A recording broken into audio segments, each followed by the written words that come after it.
Bon après-midi à vous, mesdames et messieurs. Merci d'être là encore. C'est toujours un plaisir de vous savoir nombreux à nous regarder comme tous les dimanches sur Equinox Télévision à partir de 14h00. Et on est là cet après-midi encore avec un invité que vous connaissez très bien, les habitués d'Equinox Télévision et bien sûr des plateaux de télé que le connaissent très bien. Cyril Sambaka, il est vice-président national de l'UDC. Il est notre invité de cet après-midi. Avec lui, nous allons passer 2h30 minutes. Il est prêt à s'ouvrir à vous et vous parler de toute sa vie privée, voilà, sa vie professionnelle et pourquoi pas bien d'autres sujets qui écument l'actualité de la presse cette semaine. Cyril Sambaka, bon après-midi et bienvenue à Dimanche avec vous. Bonjour Estelle, bonjour à tous les téléspectateurs. Je suis très ouvert pour parler de ma vie politique, parce que c'est surtout sur la politique que je suis connu. Je rentre de Yaoundé dans du grand dialogue, voilà. Je suis le vice-président de l'UDC, je suis connu sous cette étiquette, et je pense que je participe beaucoup aux émissions de débat. D'accord, c'est un plaisir pour nous. On est très honorés de vous savoir là, assis, à partager ce programme avec nous pour le bonheur des téléspectateurs également qui ont très envie de savoir beaucoup de choses sur vous, comme je le disais tantôt. Cyril Sambaka, vous êtes né à Douala, à l'hôpital général. Oui, je suis parmi les privilégiés parce qu'à l'époque, il n'y a que les Blancs qui étaient à l'hôpital général, c'est-à-dire à Bonandiola. Comment on appelle encore c'est JMI, oui. Oui, c'était l'hôpital général de l'époque. Donc en 1957, je suis né là-bas. En 28 mai Mars, pardon, en 28 mars. Oui, c'est donc, ça. ce qui vous fait exactement 62 ans aujourd'hui. Oui, je crois un âge d'expérience. Oui, l'âge de l'expérience. Oui. Alors, Cyril Sambaka, pourquoi vous ne cachez pas votre âge? Parce qu'il y a des personnes qui n'aiment pas donner leur âge. Vous, pourquoi vous avez bien voulu le donner? Ben, je suis comme ça, je triche pas. J'aime pas tricher. Et si je suis constant en politique, c'est aussi ça, parce que ça vous rattrape. Hein. Quand vous mentez, ça vous rattrape. Donc, il vaut mieux... depuis, ma foi, j'ai quand même une certaine expérience, j'ai vécu, je vis toujours, j'ai 62 ans, il faut bien le dire. D'accord. Ok, Cyril Sambaka, vous êtes né à l'hôpital général, c'est vrai, mais vous n'êtes pas né comme on vous voit aujourd'hui, c'est-à-dire que vous êtes arrivé au monde avec deux bras. Aujourd'hui, les téléspectateurs vous regardent et vous suivent beaucoup, veulent comprendre, savoir qu'est-ce qui s'est passé. Lorsque vous avez eu l'âge de 19 ans, c'est là où les choses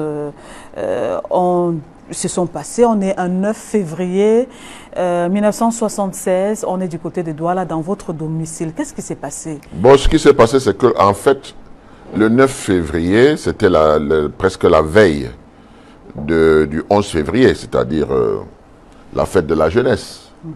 Et comme d'habitude, les jeunes font un peu de toilette dans la maison, ils arrangent la chambre, etc. Ils attendent les amis, les petites copines, voilà, ça fait la fête partout. Voilà. Donc, dans cet exercice, j'étais en train de vouloir mettre un vase, n'est-ce pas, avec des fleurs. Malheureusement, j'avais sous-estimé la grosseur de la tige de la fleur. Et comme la dame Jeanne avait de l'eau, il y a eu une pression, ça a explosé. Et quand ça a explosé, comme j'étais dans la position de la planter, je suis descendu et j'ai donc eu à l'avant-bras là, à gauche. Donc c'est la pression de votre poids, peut-être? Non, c'est-à-dire que entre l'eau et la tige, il n'y avait plus d'air. Donc ça faisait une pression et la dame Jeanne a explosé. Combien de litres à peu près la dame Jeanne? C'était une dame Jeanne de 15-20 litres, je pense. C'était le jock à l'époque de... Voilà, exactement, comme était dans un pot après, pour embellir la chambre, il y avait... Voilà, il y avait le 11 février que j'ai dû passer à l'hôpital et en train d'être amputé parce que la gangrène gazeuse, ça ne tarde pas. Hein. Dès que vous l'avez, c'est quelques heures. Hein.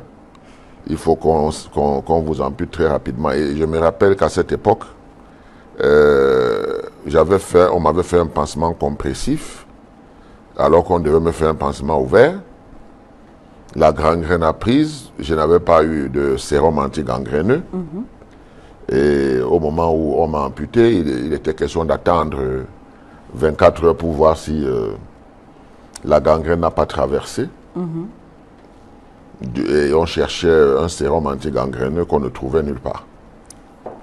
Donc, je me rappelle à l'époque, mon feu père avait tout fait. Il a réussi à trouver le sérum à Yaoundé.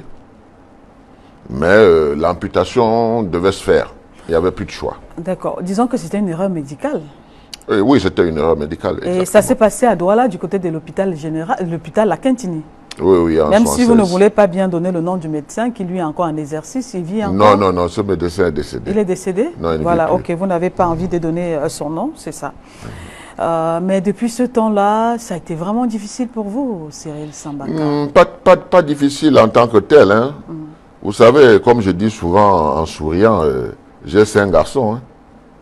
Ouais.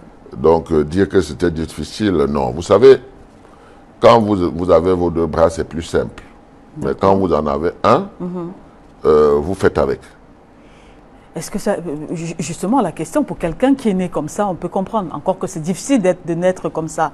Maintenant, vous qui avez eu l'habitude de faire usage de vos 2 membres, je veux dire les 2 mains, à un moment donné, on se retrouve avec un seul bras. Cyril Sambaka, dites-nous. Je n'ai pas, au regard de ma vie, hein, je n'ai pas beaucoup utilisé mes 2 bras parce que j'ai eu l'amputation à 19 ans. Aujourd'hui, j'ai 62 ans. Donc, j'ai surtout vécu sans un bras. Oui. Donc, vous avez facilement surmonté ça? Oui. Le regard des autres, le complexe, est-ce que vous avez vécu ça? Non, ce n'est pas dans mes habitudes. Hein. C'est aussi une affaire de personnalité. Hein. Moi, je ne vois pas en quoi c'est un accident.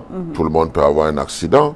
Bon, c'est vrai que quand vous êtes encore jeune et que vous êtes dans la recherche d'un certain nombre de choses, peut-être quand un garçon voit sa copine vous sourire, il va évidemment dire que mais qu'est-ce que tu as regardé ce manchot-là? Vous voyez, c'est un peu ce genre de choses. Donc, ça ne fait que vous conforter, hein, ça ne fait que vous fortifier pour savoir que, ah bon, donc, il y a des gens qui ont peur de vous. Il y a des gens qui ont peur. Donc, ces petites choses-là montrent à souhait que ce n'est qu'une étape de la vie. Hein. Vous perdez un membre, si vous pouvez faire le reste, alors pourquoi pas, il n'y a pas de problème. C'est, comme on dit, c'est quand on a un membre qui vous manque, que vous vous rendez compte que la vie ne s'arrête pas là. Donc, j'ai fait beaucoup de choses après mes 19 ans. Ouais. Voilà. Vous avez rencontré des filles, elles étaient belles, elles vous ont accepté comme ça, après vous êtes marié. Mais moi, vous n'êtes pas passé à côté des choses parce que vous avez un seul bras. Vous savez, ma jeunesse, je suis toujours passé pour un garçon qui était un beau garçon. Hein. C'est vrai en plus. Bon, apparemment, ma femme me dit que j'ai encore de beaux restes. Donc, voilà. Elle ne ment pas, ça se voit physiquement. Pour ce que nous voyons, elle ne ment pas. Voilà, donc ça fait plaisir de vous voir parler avec beaucoup de sourire de ce problème-là, parce que beaucoup, on sait, hein, sont complexés lorsqu'ils ont quelques problèmes de ce genre. Alors, Cyril Sambaka, vous nous rassurez que ça va, vous allez bien? Il n'y a aucun problème, je vais bien. Comme je vous ai dit, je fais mon travail. Je me consacre beaucoup à la politique parce que j'estime que la gestion de la cité, c'est quelque chose d'important. C'est vrai que je n'ai pas toujours eu beaucoup de succès au niveau des élections, mais ma foi, en politique, l'endurance, c'est quelque chose d'important. Je crois que si mes idées passent un jour, mon bulletin aussi passera. D'accord. Vous êtes un père de famille, vous êtes un entrepreneur, vous êtes un homme d'affaires, vous êtes beaucoup plus homme politique. Et c'est sur cette casquette-là que nous allons beaucoup gérer ce programme avec vous. Puisque vous êtes bien installés, le temps pour nous de vous proposer à présent Cyril Sambaka et à vous, mesdames et messieurs qui êtes à la maison, à nous suivre religieusement. Ce premier élément, juste derrière, on se retrouve.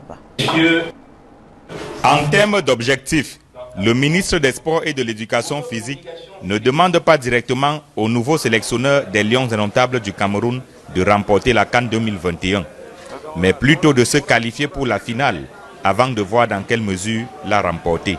Il vous incombe, en termes d'objectifs, d'atteindre la finale et mettre tout en œuvre pour gagner la Coupe d'Afrique des Nations Cameroun 2021. Antonio Conceição, qui vient de signer son contrat, devra également qualifier le Cameroun à la Coupe du Monde 2022 et redorer le blason du football camerounais. De qualifier le Cameroun à la phase finale de la Coupe du Monde 2022 au Qatar. D'améliorer le rang du Cameroun dans le classement FIFA et de s'assurer particulièrement, pendant la durée d'exécution du présent contrat, que le Cameroun améliore considérablement son rang au niveau africain. D'améliorer substantiellement la qualité du jeu produit par les Lions indomptables en termes d'efficacité. De veiller scrupuleusement à l'observance d'une discipline de groupe au sein de la sélection nationale fanion de football sur la base du code éthique et déontologique en cours de finalisation. La cérémonie de signature du contrat du nouveau patron du banc de touche des Lions indomptables a démarré par une mise au point du ministre des Sports et de l'Éducation physique. Narcisse Mouele Kombi rappelle qu'aucune disposition n'a été violée en ce qui concerne le processus de recrutement. C'est S-Qualité que le MINSEP et non la FECAFOOT a procédé au recrutement de Tony Conceição. En tant que votre employeur et responsable de votre rémunération, le ministre des Sports et de l'Éducation physique, puisque vous êtes un employé de l'État du Cameroun qui paye vos salaires, il en a toujours été ainsi, le ministre des Sports et de l'Éducation physique vous recrute au nom de l'État et vous met à la disposition de la FECAFOOT. Pour que cela soit clair. Autre précision à noter, François Omambiyik et Jacques Songo ont également signé leur contrat, contrairement aux usages. Les adjoints camerounais des sélectionneurs des Lions indomptables ont souvent travaillé sans contrat.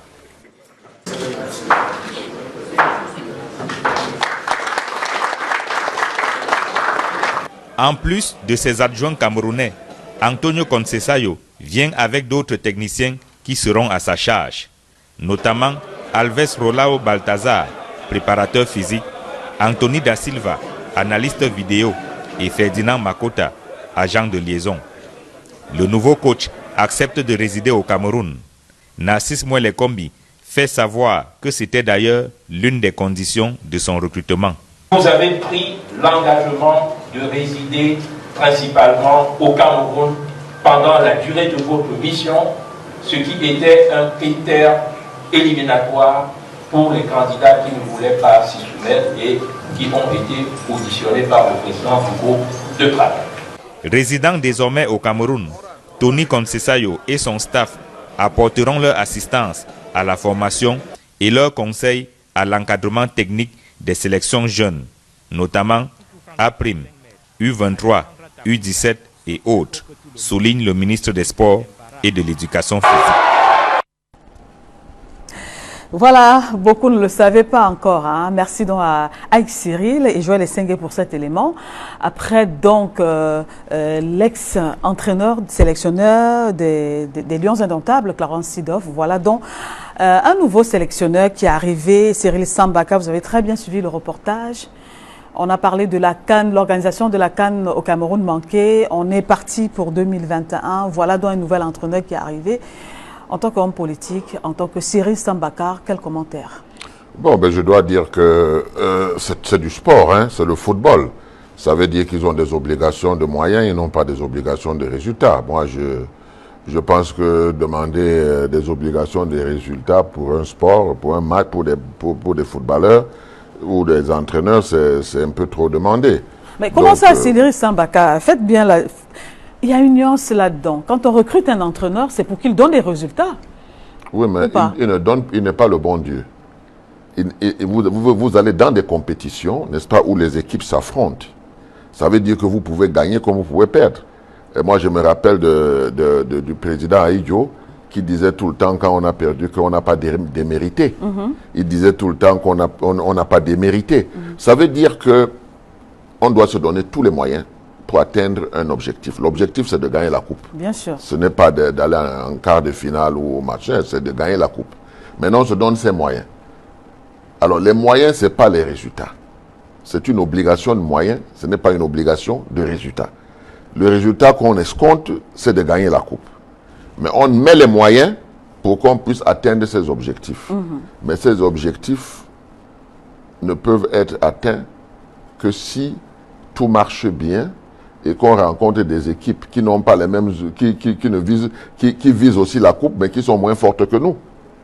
Donc voilà, il n'y a pas seulement le fait d'être fort, il y a le fait qu'on peut être on peut se lever d'un mauvais pied, ou alors on peut faire un très beau match, le dominer entièrement et ne pas le gagner.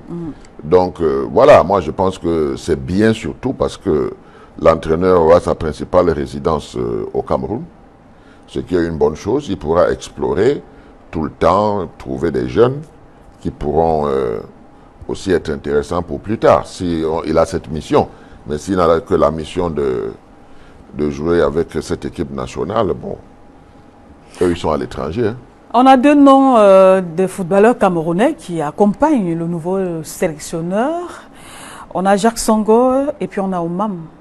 Pour vous, ce sont les personnes qu'il fallait, Cyril Sambaka? Oui, ils sont nombreux comme ça, ils sont bien. Il n'y a pas que. Mais ils sont bien parce qu'on ne peut pas leur reprocher quoi que ce soit. Mais on aurait mis d'autres qui sont aussi bien qu'on ne leur reprocherait pas. Je crois que ce qu'on reproche ici, c'est notre capacité à intégrer comme entraîneur principal un Camerounais. C'est ça qui est encore difficile pour nous. Et je ne sais pas pour quelle raison, ils ont probablement leur raison. Mais ma foi, que ce soit Jacques Songo, que ce soit Oumam Biyik, c'est de bons entraîneurs. Ils sont nombreux comme ça au Cameroun. Oui. Alors, Cyril Sambaka, qu'est-ce que vous attendez de ce nouveau sélectionneur des Lions indomptables du Cameroun? Ben, j'attends qu'il ait des moyens. Parce que nous lui imposons de vivre au Cameroun et tous nos joueurs sont à l'extérieur. Donc, qu'est-ce que la mission de vivre au Cameroun? Qu'est-ce qu'on a mis dedans? Parce que je ne vois pas nos internationaux qui vivent à l'étranger venir ici. C'est d'ailleurs l'une des raisons pour lesquelles les autres entraîneurs ont toujours vécu à l'extérieur, parce qu'ils viennent se croiser les doigts ici. Les joueurs sont à l'étranger. Donc, est-ce qu'il a une autre mission qui va l'amener à être au Cameroun? Parce que ça justifierait, donc on insiste qu'il vive au Cameroun. D'accord. Donc, on a eu cette Coupe d'Afrique qui a été manquée. Le Cameroun a raté l'occasion d'organiser cette Coupe d'Afrique des Nations en 2019 et on se projette à l'avenir. Vous pensez que les choses... Parce que là, maintenant, il y a certaines personnes, certaines langues qui disent que même l'organisation de cette CAN-là par rapport à 2021-22, on ne pourra pas le faire. Ce n'est pas certaines langues. Les faits sont là. Il y a encore des points d'interrogation, il y a encore des points d'ombre. Il y a des chantiers qui sont arrêtés, qui n'ont pas redémarré. Pourquoi voulez-vous qu'on pense que ça va marcher? Il n'y a rien qui nous montre que ça va marcher. Mais on peut dire aussi qu'il y a encore du temps, il y a quelque temps. Il n'y a pas de temps, il y avait du temps hier, on ne l'a pas fait. Aujourd'hui, il n'y a plus de temps. On devait avoir des stades qui sont déjà opérationnels. On devait être dans les routes, etc., etc. Donc il y a un risque à ce que le Cameroun ne puisse pas organiser cette CAN-là? Il y a un très gros risque. Il faut dire la vérité. Et si ça arrivait, Cyril Sambaka, que le Cameroun, pour une deuxième fois consécutive, ne réussit pas à organiser cette CAN-là? Il peut réussir à organiser et bricoler, tout comme il peut ne pas organiser parce qu'il n'est pas prêt. Il n'est toujours pas prêt. Et comment on peut justifier le fait que le Cameroun ne soit pas encore prêt? Mais c'est les détournements massifs qu'il y a eu au premier projet. C'est des détournements massifs. Pour des stades qu'on connaît au Mali, en Côte d'Ivoire, qui coûtent un montant, au Cameroun, il coûte le double, le triple. Et il ne sort pas.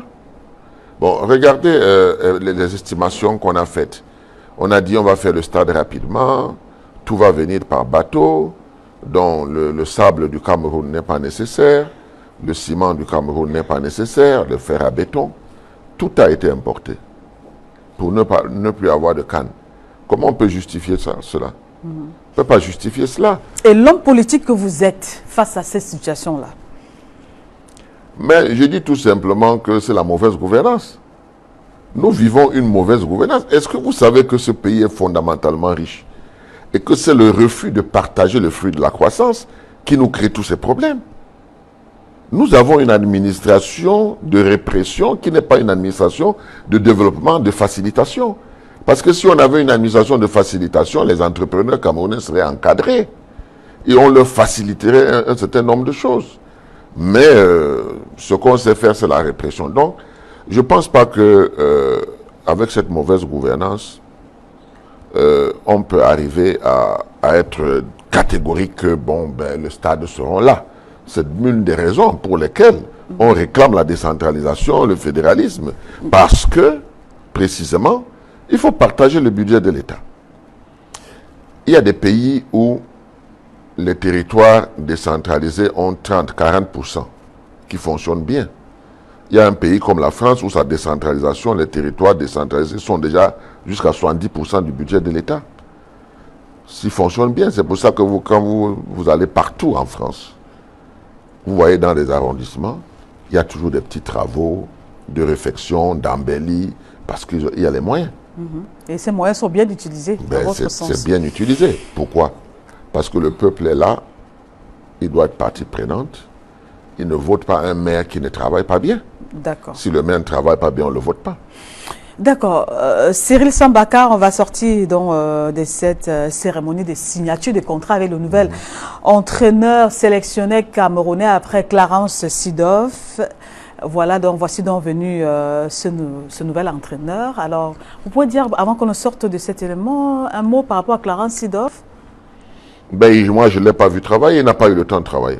On l'a enlevé, il n'a pas eu le temps de travailler.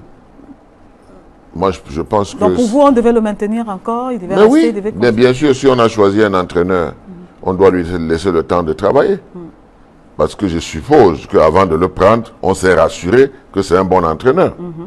Mais on ne va pas l'enlever parce qu'on a échoué, parce qu'on n'a pas pu gagner. Ça pose un problème. On n'a pas pu gagner, il y a plusieurs facteurs qui peuvent intervenir dans le moral des Camerounais. L'argent qu'on ne donne pas, on donne aux autres. Les Camerounais, il faut leur donner l'argent à la dernière minute, la démobilisation. Et puis, le fait aussi que les Camerounais eux-mêmes aussi doivent faire un effort pour comprendre que quand on a une équipe nationale avec des joueurs internationaux et autres, on doit pouvoir les encourager. Moi, j'ai vu beaucoup d'insultes.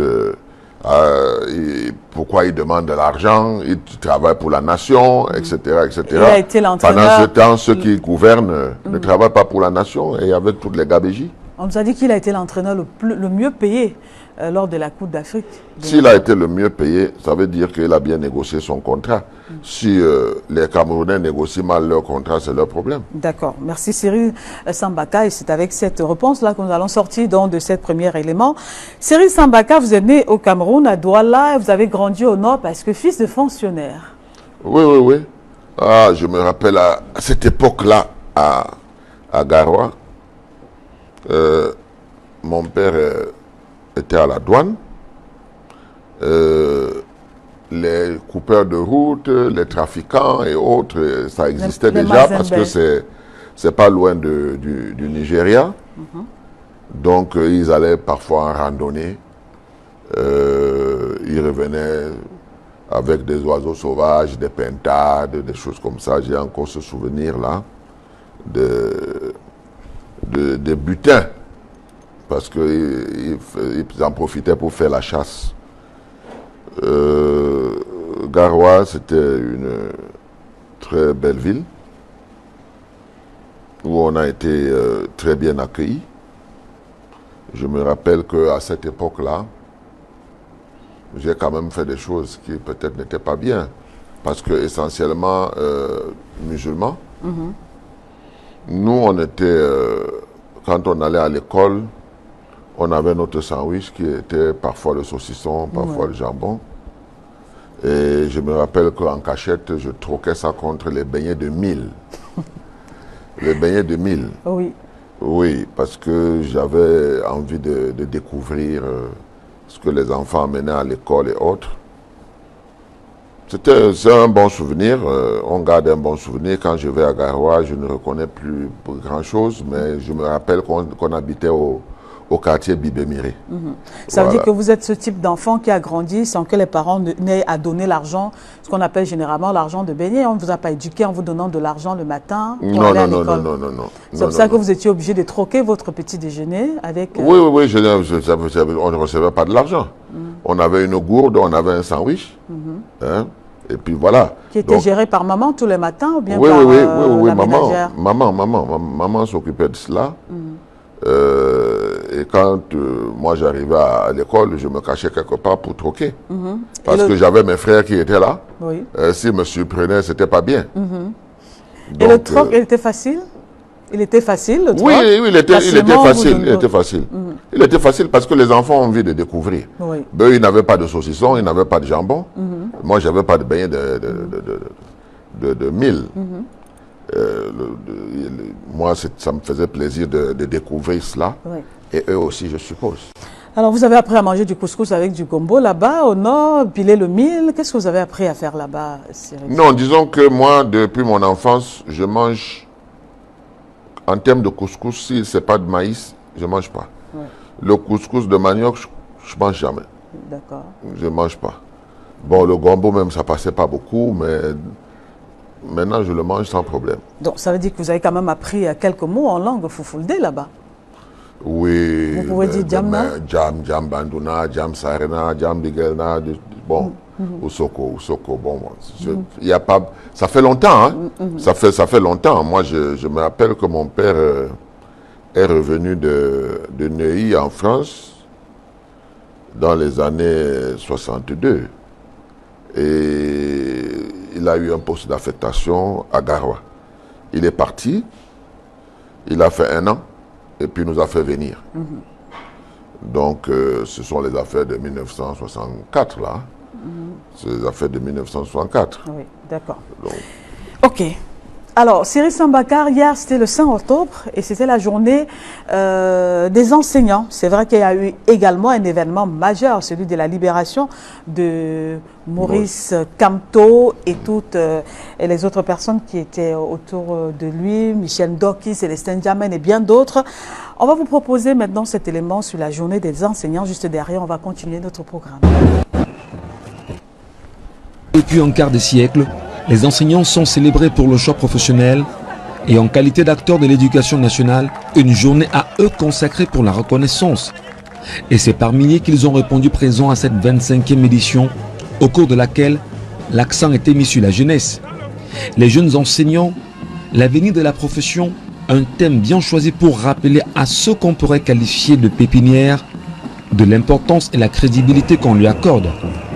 Autour d'un défilé, c'est l'occasion pour eux de dire leur fierté pour le choix professionnel qu'ils mènent dans un environnement marqué par des insuffisances, tout en espérant au plus tôt lit des améliorations. L'enseignement du XXe siècle n'est pas celui du XXIe. Donc il faut s'arrimer à la nouvelle donne. Il faudrait qu'ils puissent se surpasser. Ils étaient moins nombreux il y a quelques années au Cameroun. Aujourd'hui, c'est un peu, entre guillemets, une Chine populaire. Ce qui veut dire également que les difficultés sont énormes. Et il faudrait tout simplement beaucoup de loyalisme, beaucoup de détermination pour que chacun puisse tenir ainsi le flambeau. Aussi vrai, les actions de l'État doivent contribuer à un accompagnement qualitatif de ces acteurs de l'éducation. Ils sont les travailleurs dont les exigences multiformes demeurent autour d'eux. La jeunesse relève de demain, nous pouvons tellement penser. Puisque, je vous dis, on vous les a déjà découragés, ils sont découragés. Si nous continuons toujours dans cette voie, cette jeunesse ne peut pas être la relève de demain. Mais si le gouvernement camerounais, du moins certains, les membres du gouvernement, au lieu d'aller dans les établissements, collecter les sous, quand ils arrivent dans les établissements, ils voient si la loi est appliquée. Alors, cette jeunesse peut effectivement être la relève de demain. Journée de fête malgré les griefs retenus.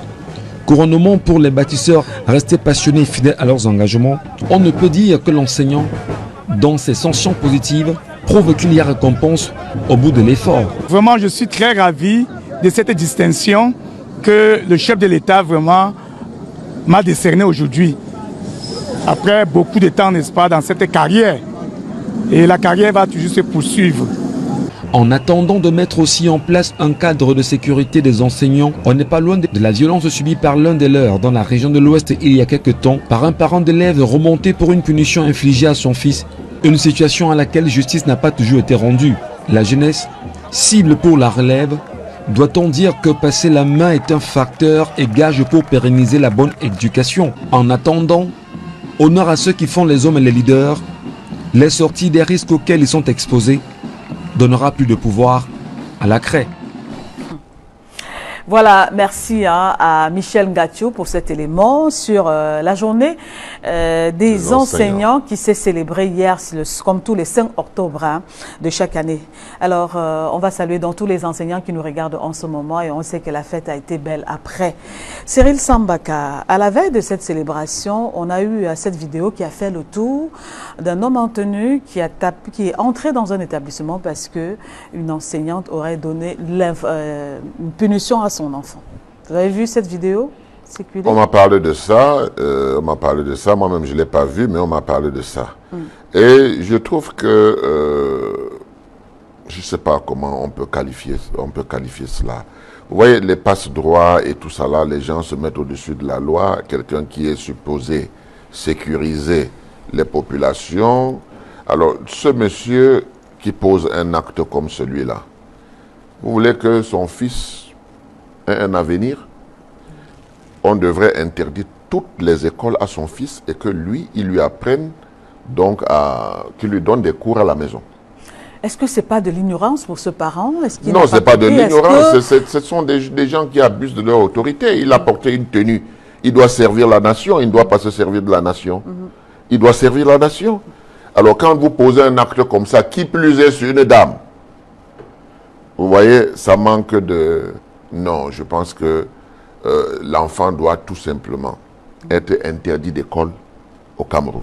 Et vous êtes arrivé de descendre dans l'établissement de vos enfants, d'un de vos enfants, et puis après que votre enfant ait reçu une bastonnade?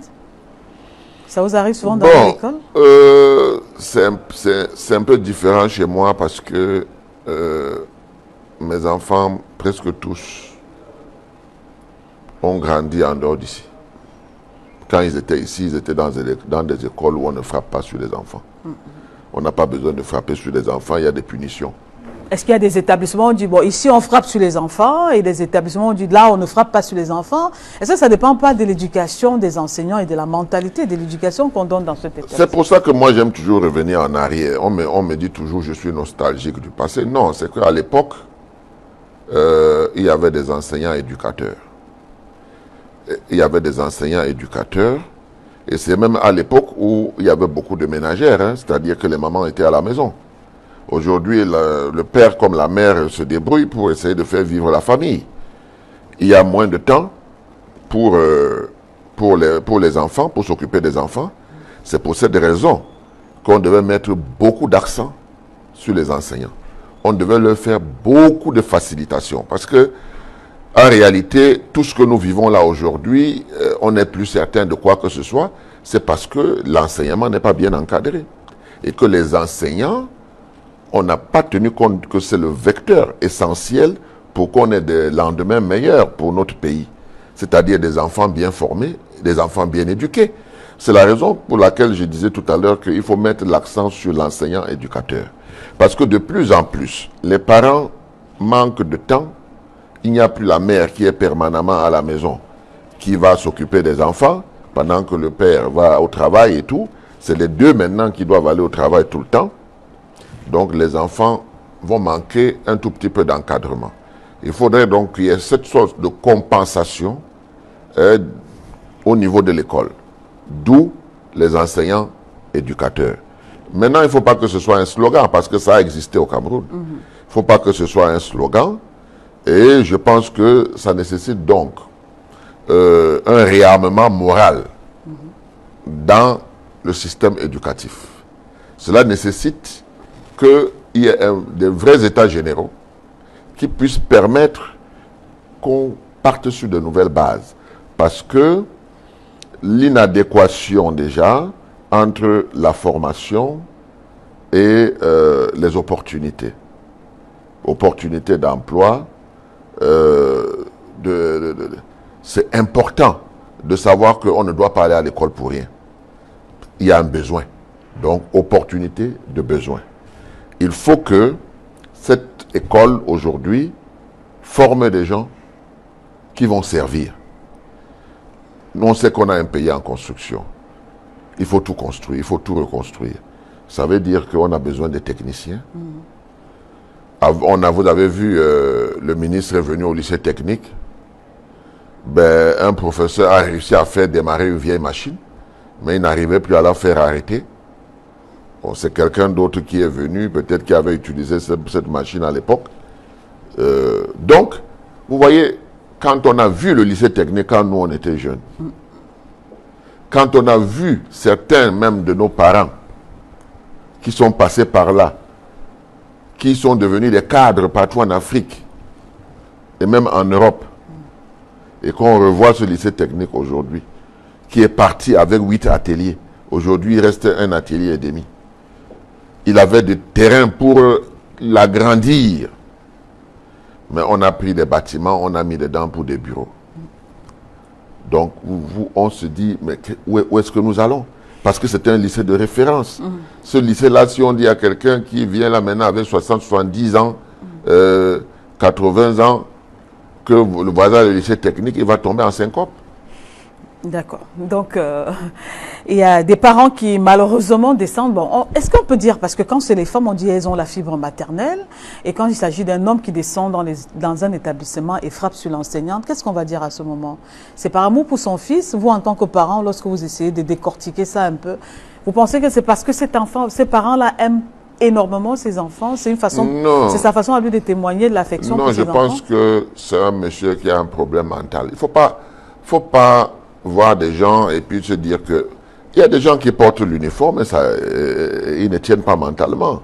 Peut-être ce monsieur est habitué à torturer des Camerounais, hein, à la gendarmerie. Peut-être c'est un tortionnaire qui a oublié tout simplement qu'il n'était plus dans le cadre de son travail, qui est parti exercer le métier qu'il préfère à l'école.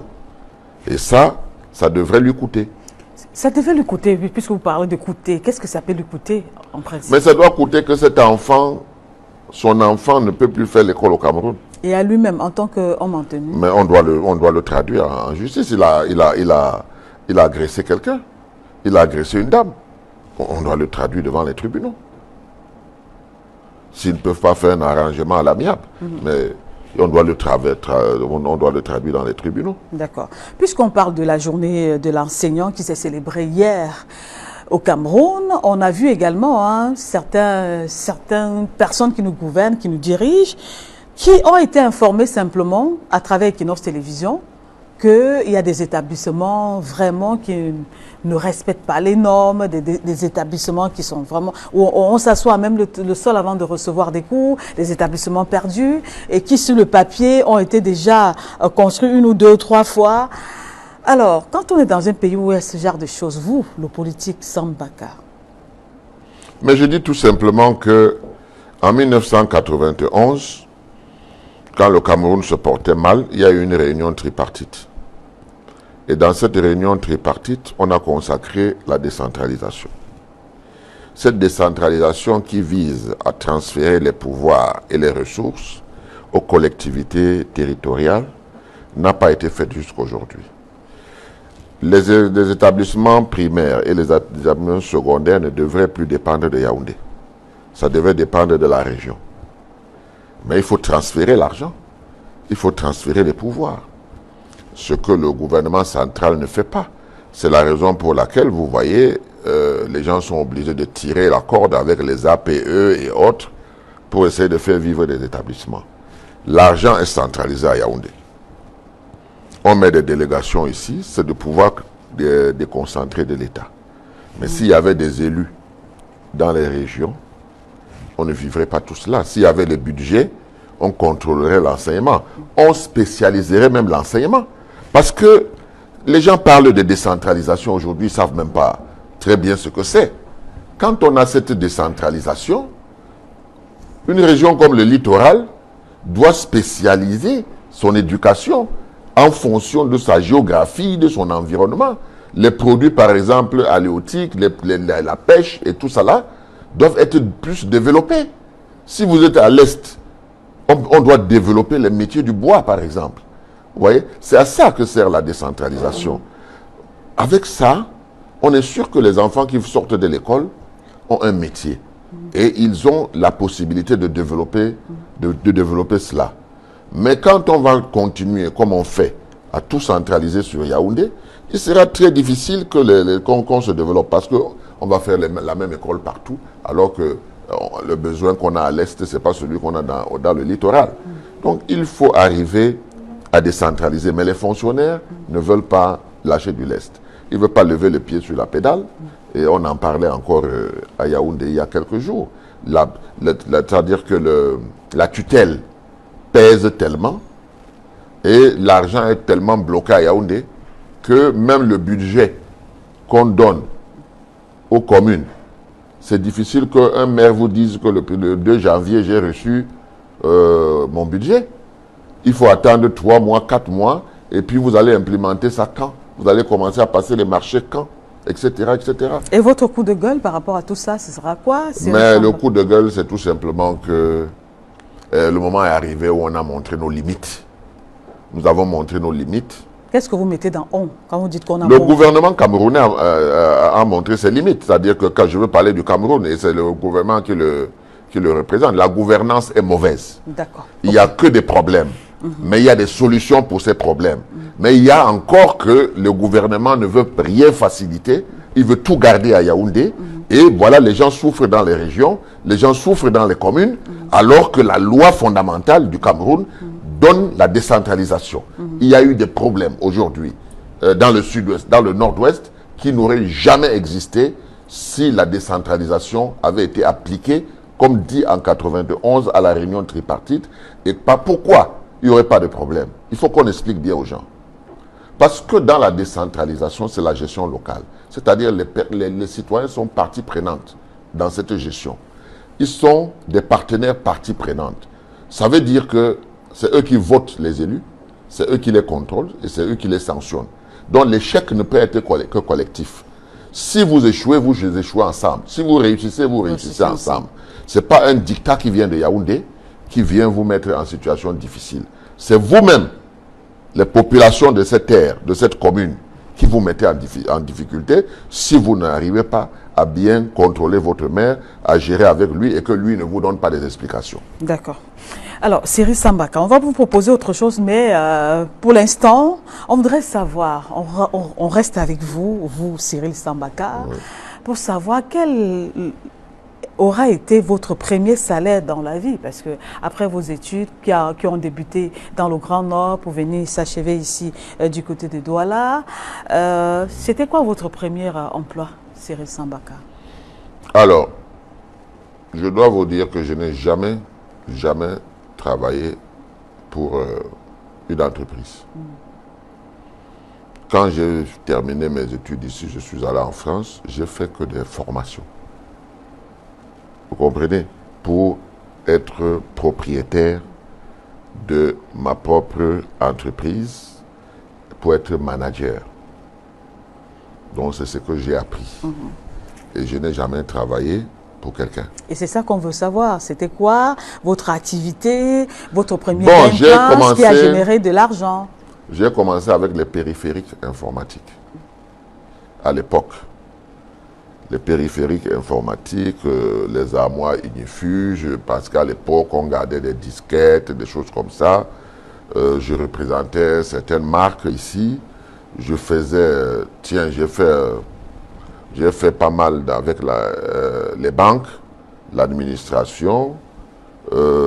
J'avais un partenaire à Bruxelles avec qui je travaillais beaucoup. On faisait les bulletins de paye des fonctionnaires, etc., etc. Bon, pour vous dire que avant ça même, j'avais déjà entrepris dans les vivres frais pour le Gabon. Oui, j'avais un camion et je faisais un peu dans tout cela pour faire avancer les choses. Les tomates, les, oui, les épices vertes, les choses comme ça, vertes, là. Pour aller au Gabon. Après, j'ai laissé ça parce que c'était trop... donc, je suis entré dans... Mais ça donnait beaucoup d'argent aussi, parce qu'on dit que... Même si ça donne de l'argent, ça vous prend beaucoup de temps. C'est-à-dire, Cyril Sambaka, ça veut vous dire devez vous lever à 4 h du matin, ça veut dire qu'il faut contrôler, il faut contrôler. Alors que là, j'avais des contrats dans la périphérie informatique, tout. Bon, je gagnais mes marchés, je livrais et puis je t'ai payé. Donc, c'était plus facile pour moi. Bon, et puis, je suis aussi entré dans la restauration, dans les choses, dans l'art, la musique et autres. Donc, je suis un entrepreneur culturel maintenant. Je me contente de mon entrepreneuriat culturel avec ma politique. D'accord. Je pense que j'ai l'âge de me reposer. Mes enfants ont déjà grandi. Donc, et comme beaucoup d'entre eux commencent à se faire et qui font de leur famille, donc il est pour moi de ne pas aller dans des activités qui me demandent d'être tous les jours à route, en brousse, etc. Non. Je crois que je dois développer des activités, transmettre aux jeunes ce que j'ai appris. Et c'est ce que je fais aujourd'hui. J'ai beaucoup plus envie de transmettre. C'est ça. D'accord. On va tenter de comprendre au cours de ce programme pourquoi le choix de l'UDC pour notre invité de cet après-midi, Cyril Sambaka, parce qu'il y a beaucoup de partis politiques au Cameroun, les partis de l'opposition. Comment est-ce qu'il arrive en politique? C'est important de le savoir. Mais pour le moment, mesdames et messieurs, l'actualité du 5 octobre aussi a été marquée par ceci. Regardons juste après. On se retrouve. Donc, on parle du 5 octobre, on a eu la journée des enseignants, on a eu également la libération, on a eu le parti de l'opposition, le principal, on va dire, le leader du parti du MRC et compagnie, comme on dit, qui a été libéré ce week-end. On est le 5 octobre, c'était hier. Donc, maintenant, mesdames et messieurs, on va vous proposer cet élément et juste derrière, on va le commenter. Alors, peut-être que Sambaka va préférer danser d'abord. Cyril Sambaka. Vous savez que j'ai un faible pour la musique. Hein. J'ai un cabaret où on fait du jazz, où on fait de la musique camerounaise. La Chaumière? Oui, ce qui surprend les gens, c'est que quand on fait le jazz, on est excellent. Quand on fait la musique camerounaise, on est excellent. Donc moi, je suis dans un registre où je pense que l'excellence, c'est quelque chose de fondamental. Et c'est même en politique, je fais tout pour être excellent. Et vous arrivez souvent de danser, Cyril Sambaka? Ben, je suis un très très grand danseur qui danse de moins en moins. Vous dansez sur quel rythme? Le mangambe, le big Non, je dois vous dire que la salsa. Ma spécialité à l'époque, c'était le zouk. Parce que collé. Quand je fréquentais beaucoup les boîtes de nuit antillaises en France. Donc, comme c'est leur musique, ils ont des touches que nous, on n'a pas ici. Lesquelles? Et quand moi, j'arrivais ici, je dansais le zouk. C'est toujours d'une manière particulière. Wow. C'est pas comme les autres, c'est quelque chose de fondamental. Je le dis parce que on me l'a toujours dit et je pense que les femmes avaient vraiment beaucoup de bonheur que de danser le zouk avec moi. C'est pas parce que c'était collé. Non, c'est parce qu'elles apprenaient. Elles apprenaient de nouvelles touches. Cyril Sambaka, vous le dites avec un certain sourire, une certaine aisance, qu'on a très envie d'être un peu curieux et de savoir c'était quoi la grosse particularité de cette danse salsa, zouk. Non, le zouk avait quelque chose de fondamental. C'était quoi cette chose-là, période, c'est que le zouk, ça se dansait un peu comme la danse du serpent. Vous voyez, il y a des pas, vous avancez, vous reculez. Vous torsionnez. Après, ça a été la lambada, par exemple. Bon, maintenant, le kizé, comment on appelle ça? Je ne suis pas... Bon, mais après ça, il y a eu la lambada, donc c'est une suite logique. C'est des danses assez acrobatiques, des danses qui permettent de faire de la gymnastique. Donc c'est ce côté-là qui vous intéressait le plus, ou bien c'est cette communication physique et corporelle? Oui, c'est-à-dire qu'entre la musique, le rythme, vous voyez, vous mettez une communion dedans, et puis ça vous donne quelque chose de fondamental, parce que vous sentez que vous vous donnez du plaisir. Oui, vous sentez que vous vous donnez du plaisir. Les pas ne sont pas les pas habituels, ce sont des pas spécifiques. Les torsions se font d'une certaine façon. Et après, c'était la lambada. D'accord. C'était formidable. Vous donnez envie de vous regarder sur une piste de danse et voir bon, comment ces torsions-là se font. Je ne sais pas, j'ai un peu vieilli maintenant, donc je sors de moins en moins pour danser. J'écoute beaucoup plus la musique maintenant. Donc, c'est avec beaucoup de plaisir que je vais probablement écouter ces jeunes qui sont déjà en place. D'accord. Ce ne sera pas de la lambada, ce ne sera pas de la salsa. J'ai dit que je fais dans toutes les musiques. Oui, voilà, donc on vous propose celle-ci maintenant et ce sera fait avec la complicité du jeune Camerounais de Souza que nous vous proposons à l'instant, mesdames et messieurs.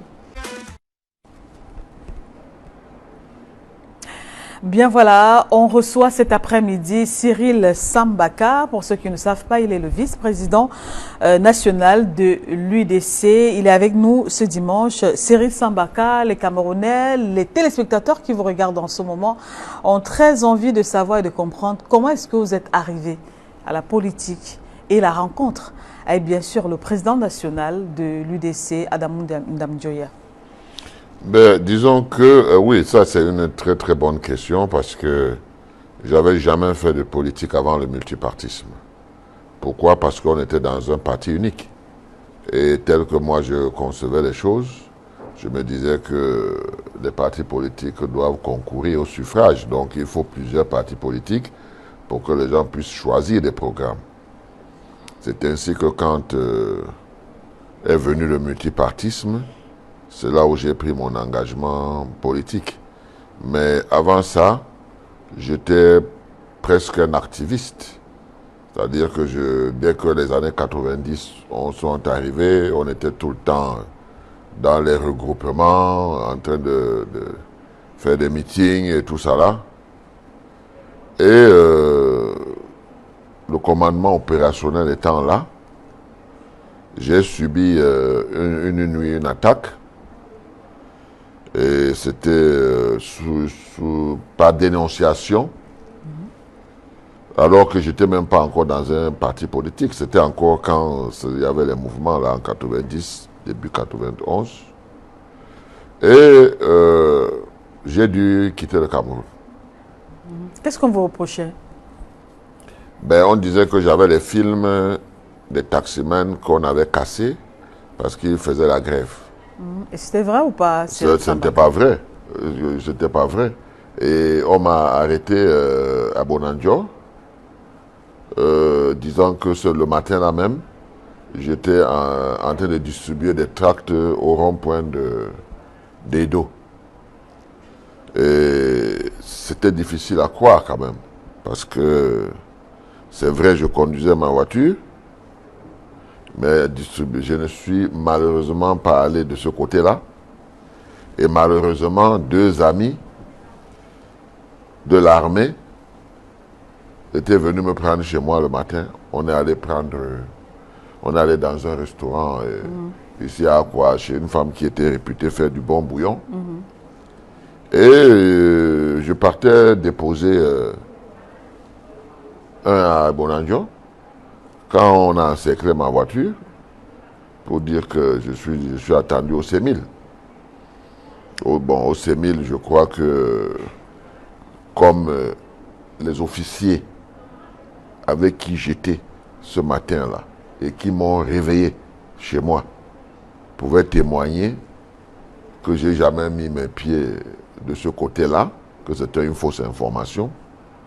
Bon, j'ai eu droit à ce qu'on me libère, en me disant de me tenir à leur disposition. Le lendemain matin, je suis entré dans un avion, je suis allé à Cotonou. Je suis allé rester là-bas. Vous avez senti le danger venir? Oui, j'ai senti le danger à partir du moment où n'importe qui pouvait te dénoncer alors que tu n'as rien fait. Et puis on vient, on te torture. Donc ce n'était pas par lâcheté que vous êtes parti? Non, non, non. J'ai senti que j'avais des adversaires, des ennemis qui voulaient me mettre dans cette sauce-là. Et vous savez qu'à l'époque, ça ne rigolait pas. Ça ne rigolait pas. Donc je suis allé au Bénin où j'ai fait 6 mois.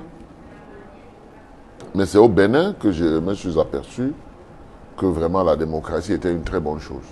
Parce que je suis arrivé là-bas, les radios, les télévisions, tout le monde parlait de démocratie et expliquait aux populations ce que c'est que désormais, c'est vous qui allez choisir votre maire, c'est vous qui allez le contrôler, etc. Donc, vraiment, j'ai entendu des discours là-bas, il y avait des colloques et tout ça. Est-ce que ce n'était pas un discours politique? C'était pas un discours politique, vous voyez bien ce que je mets dedans. Si, c'était une éducation à la citoyenneté. Ça vous a flatté? Oui, parce qu'on ne peut pas entrer en démocratie avec plusieurs partis politiques si on n'a pas une éducation à la citoyenneté. D'accord. Parce que si on n'a pas cette éducation à la citoyenneté, le premier réflexe, c'est le réflexe identitaire. Je m'en vais voter mon frère. Tu laisses un bon programme ici, tu peux voter ton frère. Donc, au Bénin, ça n'a pas été comme ça. Au Bénin, il y a eu une éducation citoyenne en langue vernaculaire, en français, etc. etc.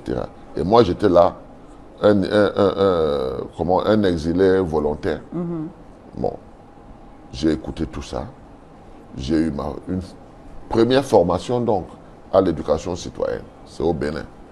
Et c'est ça qui m'a déterminé à revenir au Cameroun, en me disant que non, il faut que je m'engage en politique.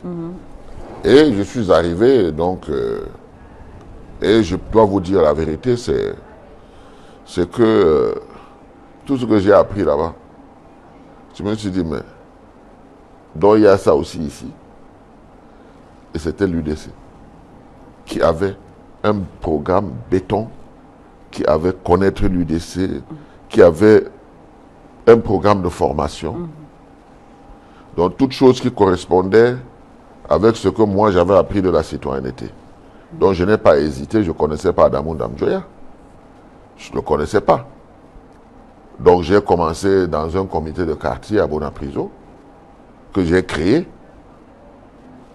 Et puis j'ai commencé à évoluer. Un jour j'ai été président d'arrondissement, vice-président départemental, après président départemental. Je suis entré comme membre du conseil exécutif.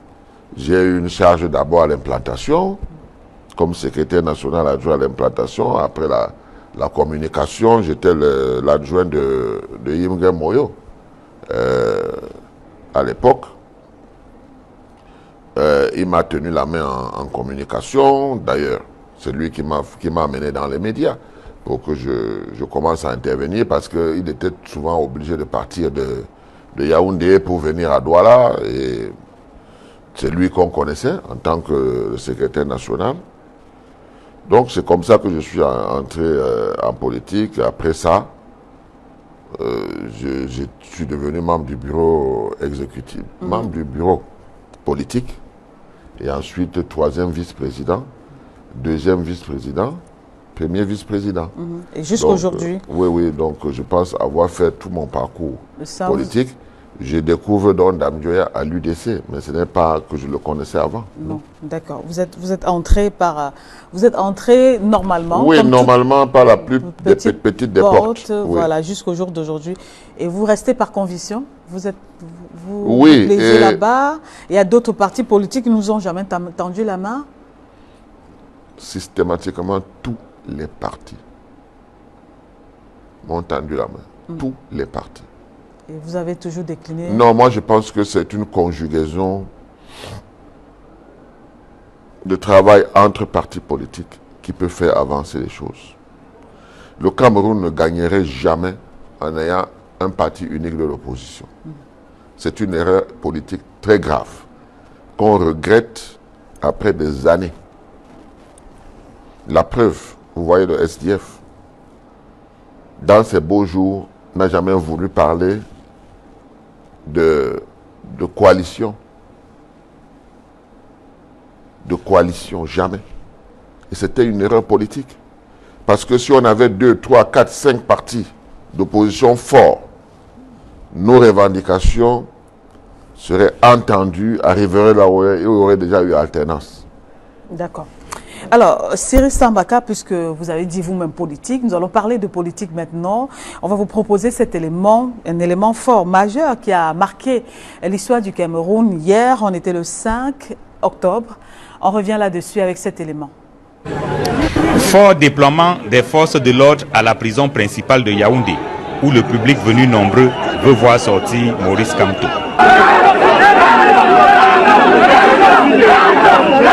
Lorsque les portes de la prison s'ouvrent, c'est à bord d'une Venza CE 289 BH que le leader du MRC, accompagné de ses alliés, retrouve le dehors.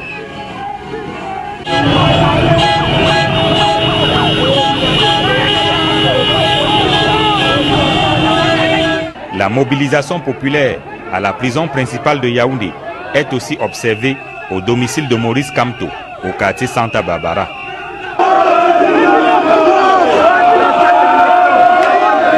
Le domicile de Maurice Kamto au quartier Santa Barbara à Yaoundé ne désemplit pas les partisans, les militants, sympathisants du mouvement pour la renaissance du Cameroun ainsi que les partisans des mouvements alliés se sont donné rendez-vous par milliers ici au domicile de Maurice Kamto. Et ils attendent le président Maurice Kamto, président du MSC qui est sorti des geôles de la prison principale de Yaoundé cet après-midi et qui est attendu à son domicile ici au quartier Santa Barbara. Donc maintenant c'est de Kondengui a étudié pour installer le président Maurice Kamto pour le changement du peuple camerounais. I'm from Bamenda.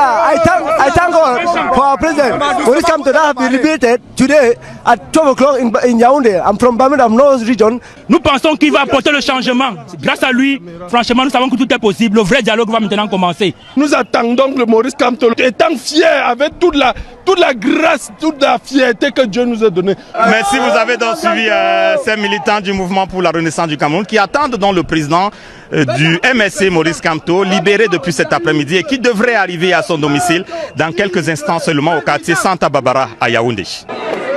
Sorti de prison, Maurice Kamto est salué par des amis et connaissances avant de s'adresser au public.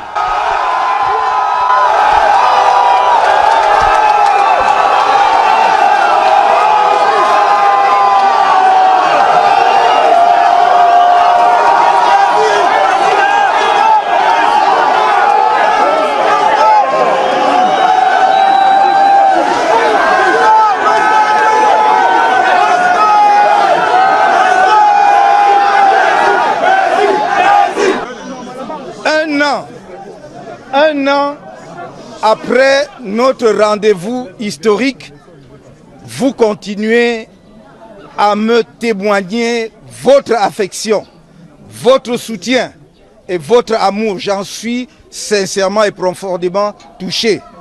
Je vous remercie. Je n'ai pas un plus grand mot que celui-là. Je vous remercie du fond du cœur. Je vous avais dit une chose, je ne vous trahirai jamais. Maintenant, s'ouvre un nouveau chapitre de notre lutte. Si certains pensent que le fait d'être libéré, c'est la fin de la lutte, alors ils n'ont rien compris parce que nous n'avons rien obtenu de ce que nous demandions.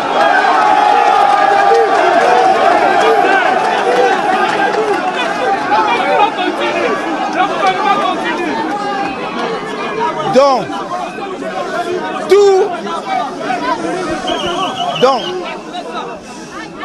le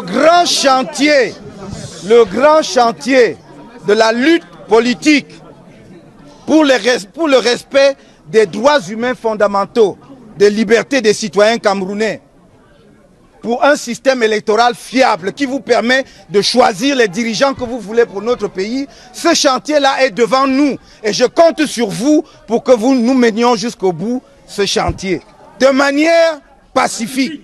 À la suite du professeur Kamto, l'artiste Valsero et le professeur Alain Foguet sauf également un bain de foule.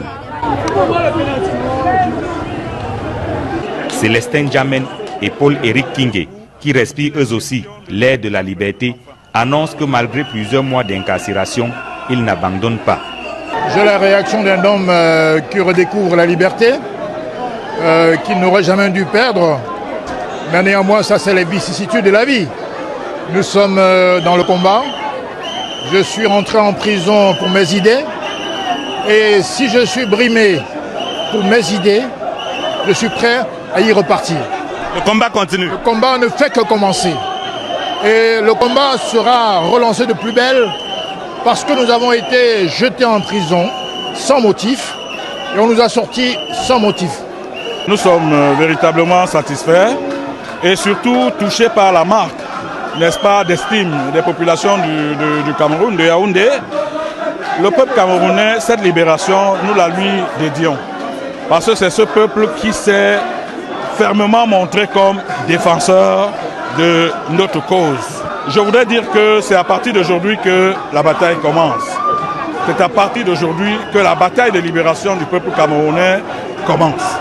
Ils se sont donné rendez-vous par milliers au domicile de Maurice Kamto, au quartier Santa Barbara à Yaoundé. Les militants sympathisants du mouvement pour la renaissance du Cameroun qui sont venus saluer la libération du professeur Maurice Kamto qui a bénéficié ainsi que ses alliés de l'arrêt des poursuites décidées par le président Paul Biya. Il est sorti de prison cet après-midi. Ses sympathisants, les militants du mouvement pour la renaissance du Cameroun sont venus le congratuler et saluer cette libération. Le professeur Maurice Kamto qui a annoncé que malgré les difficultés, malgré la longueur, la lutte continue. C'est le peuple camerounais tout entier qu'il faut libérer.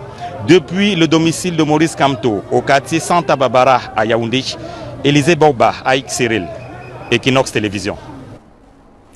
Merci donc à vous pour cet élément qui accompagnait la sortie de Maurice Kamto 8 mois après son arrestation ainsi que ses alliés. Cyril Sambakar, vous connaissez Maurice Kamto? Quand je dis connaissez, vous voyez bien. Vous le connaissez? Non, personnellement non, mais je connais autour de lui presque tout le monde. Presque tout le monde.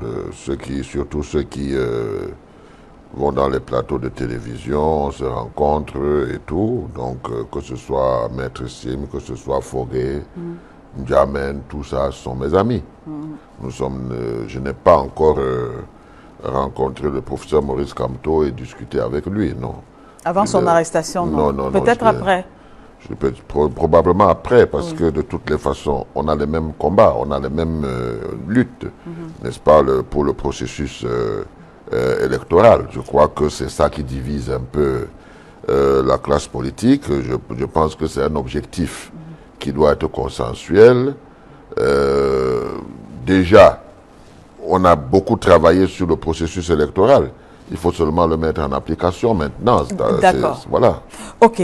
8 mois après son arrestation, Maurice Kamto ainsi que les autres, Célestin Djamen, le professeur Fogué, Paul-Éric Kingé, Maître Michel Ndoki et bien d'autres encore sont aujourd'hui en liberté. Alors pour vous, ça représente quoi? Bon, ça représente un ouf de soulagement. Parce que, comme Djamen disait tout à l'heure là, il n'était pas très sûr de savoir pourquoi il était en prison. Pourquoi on le relâche, pourquoi on l'a mis en prison. Mais ce qui est important, c'est l'enthousiasme qu'on a vu. On a vu beaucoup d'enthousiasme des militants qui sont contents qu'ils retrouvent leur liberté. Donc, forcément, c'est un geste d'apaisement. On ne peut pas dire autrement que cela. Donc, rien que ces jeunes-là que j'ai vus dans la joie, c'est un témoignage que leur sortie de prison est un apaisement. Les gens sont enthousiastes, c'est bien. Eux-mêmes, ils vont retrouver leur famille, ils vont retrouver des amis, ils vont retrouver leur environnement qu'ils ont laissé depuis 8 mois. Ce n'est pas rien. Je pense qu'ils auront besoin de quelques jours de repos avant de se mettre au travail. Alors, Seri Sambaka, tout ceci arrive juste quelques heures après la fin de la tenue de du grand dialogue national du côté de Yaoundé. Est-ce que cela aurait un lien avec les grandes résolutions qui ont été prises de ce côté? Oui, forcément. Quand on sait que vous étiez du côté de Yaoundé. Forcément, ça a un lien. Et pour quelqu'un qui est politique et qui a une lecture politique, on savait que ça devait arriver. Parce que le Cameroun traverse des moments très difficiles avec des multiples crises. La plus grave, c'est celle du Nozo. Du nord-ouest. Du nord au sud-ouest. Oui. Voilà. Nous sommes allés travailler pour cela. Ce qui ne voulait pas dire qu'il n'y a pas d'autres crises. La preuve. On a libéré 333 personnes pendant que nous n'avions pas encore nos conclusions. Tout à fait.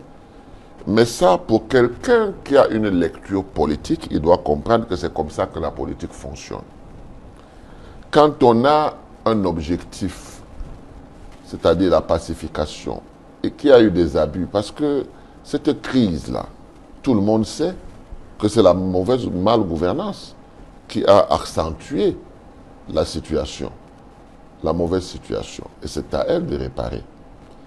Donc, quand on a une lecture politique, on sait que quand on a réuni des gens, c'est pour que les gens réfléchissent ensemble et que le Cameroun soit dans une certaine symbiose. C'est la raison principale pour laquelle, dans l'organisation, on n'a pas organisé une réunion des partis politiques.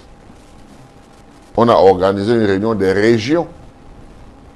C'est-à-dire que les gens venaient par région. Et c'était donc qui? C'était les maires, les sénateurs, les députés et les hommes politiques et peut-être un peu de société civile. Donc ce sont ces gens qui se sont retrouvés pour essayer de discuter et voir comment est-ce qu'on peut avoir une sortie de crise. D'accord, on va revenir là-dessus, mais pour l'instant, vous avez suivi les déclarations du professeur Maurice Kamto après sa sortie. Pour lui, le combat ne fait que commencer. Bon, je vous mets ça sur votre crédit, mais moi, je suis un homme politique. Je sais comprendre un discours politique, je sais l'analyser. Vous le comprenez comment? Mais il a bien dit qu'il prend un axe, c'est le processus électoral. C'est ça le prochain combat du professeur Kamto. Et ça, c'est un combat qui devrait se mener depuis longtemps. Je peux même vous garantir que la société civile s'est impliquée dans cette affaire du processus électoral.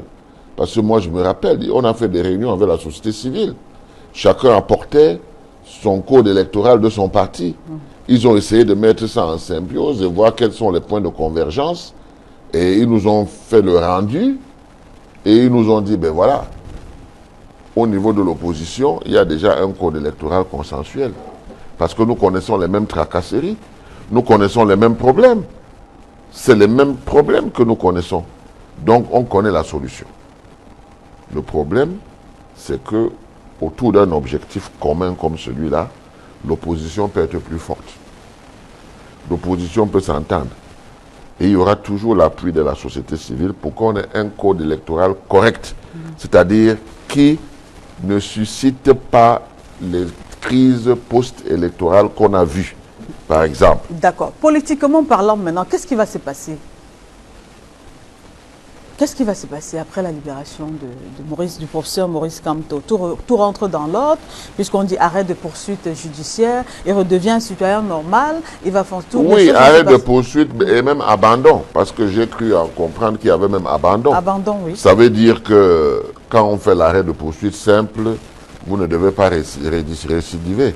Mais abandon, ça veut dire que vous n'avez rien fait. Votre casier est vierge, n'est-ce pas? Et vous n'avez pas de restrictions. Ce qui est une très bonne chose. Ça veut dire que s'ouvre une ère de politique. Vous pouvez continuer à faire votre politique tranquillement sans que vous n'ayez de tracasseries. D'accord. On a vu ceux-là qui étaient, ces ex-détenus, à savoir le professeur Maurice Kamto, Célestin Diamène, maître Michel Doki, pour citer ces deux personnes-là qui avaient reçu des balles dans les jambes, on les a vus en embonpoint, tout le monde était bien, puisque ce sont vos, je vais dire quoi, ce sont des personnes avec, ce sont des militants de fréquentation, c'est des gens avec qui on est très souvent. Ce ne sont pas vos camarades du parti, mais ce sont vos amis. Est-ce que vous avez été en Kondengui, de ce côté-là, pour rendre visite à ceux-là qui étaient vos camarades? Je n'ai jamais mis pied à Kondengui. C'est peut-être un tort pour moi. Je ne l'ai jamais fait parce que la première personne que j'aurais dû aller voir là-bas, c'était Maître Harissou, qui était vice-président de l'UDC avant ces déboires, et que j'ai pas pu rencontrer. Ça me fait mal. Mais c'est la première personne qui m'aurait conduit là-bas. Donc je ne suis jamais allé là-bas. J'ai quelques petits soucis de timing et tout ça là. Je programme, mais je n'arrive pas à implémenter. Donc, depuis que Kondengui existe, je ne sais pas à quoi ça ressemble. Vous n'avez jamais mis les pieds là-bas. D'accord.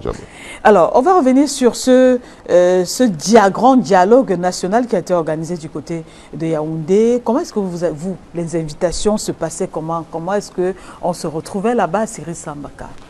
Bon, disons que ce que moi je sais, c'est que c'est les régions qui s'organisaient pour envoyer des délégations. Et les conditions maintenant requises? Ayant constaté que je n'étais pas sollicité par la région pour aller au dialogue, alors que de tous les gens qui sont partis là-bas, je suis celui qui pouvait faire des états de rapprochement entre le dialogue de 91 et celui-ci.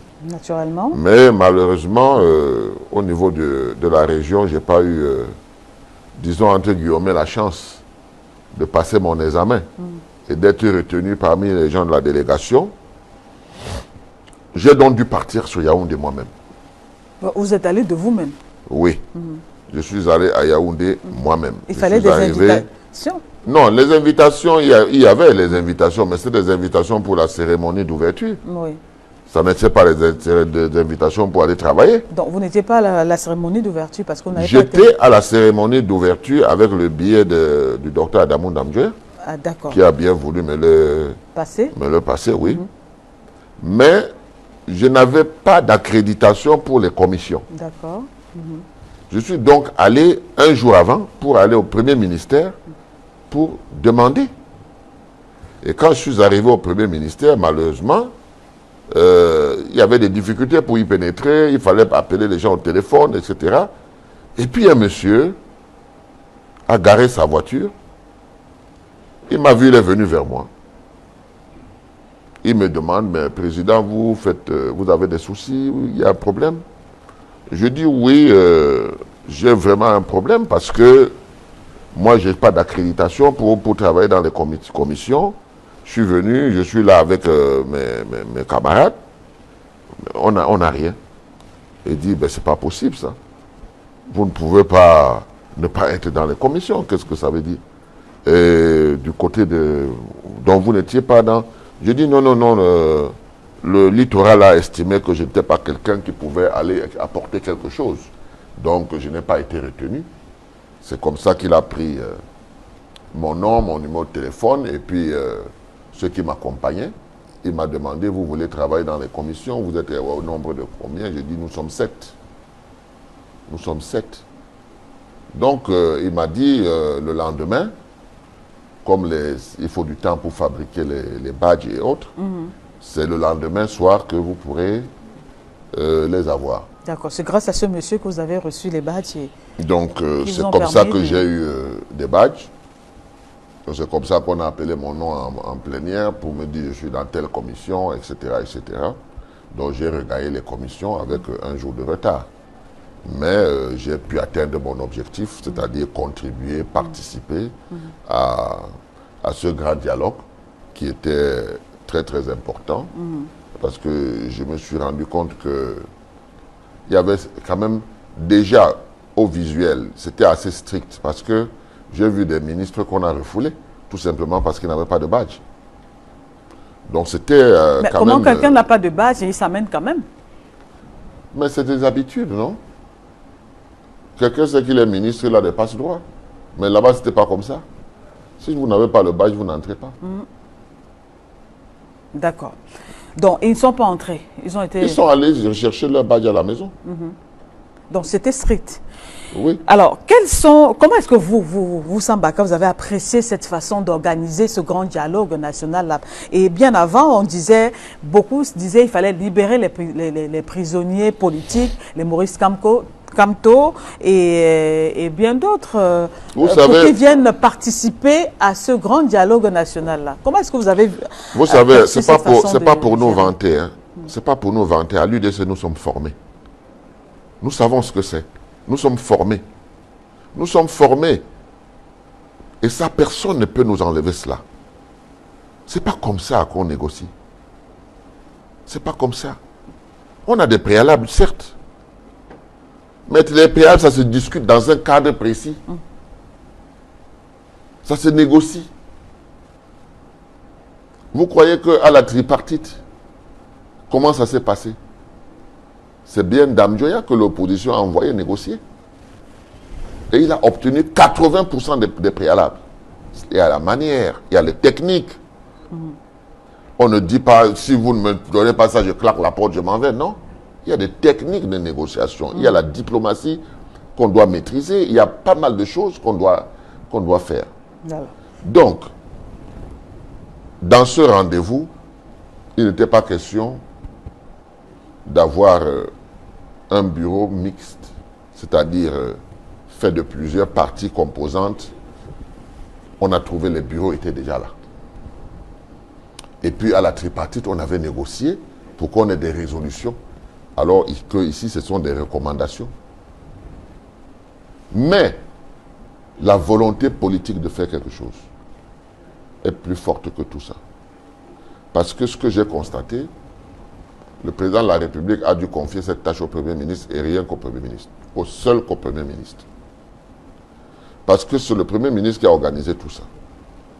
Il n'a pas eu besoin, tel que moi, en tant qu'homme politique. Selon votre lecture, il a fait son travail sans tenir compte de ci, de ça.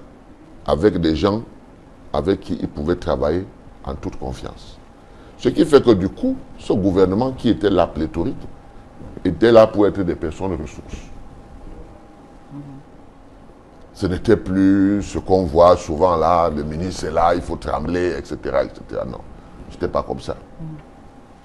Donc, s'il y a eu une réussite, c'est parce que ça a été organisé comme ça et ça a remis tout de suite les gens en confiance. Donc vous faites partie des personnes qui pensent que c'était une réussite? Oui, pour un démarrage de dialogue. Parce que, pas de démarrage de dialogue, c'est-à-dire qu'il fallait ce dialogue-là pour mettre les gens en symbiose et pour que on se dise, voilà, on a recensé un certain nombre de choses qu'il faut.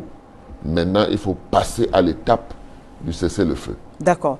Quelles sont les résolutions, vous qui avez été présents, qui ont été prises là-bas, directement comme ça? Bon, il y a eu pas mal de résolutions. Hein. Il y a un statut particulier qu'on doit donner à la région du sud-ouest et du nord-ouest.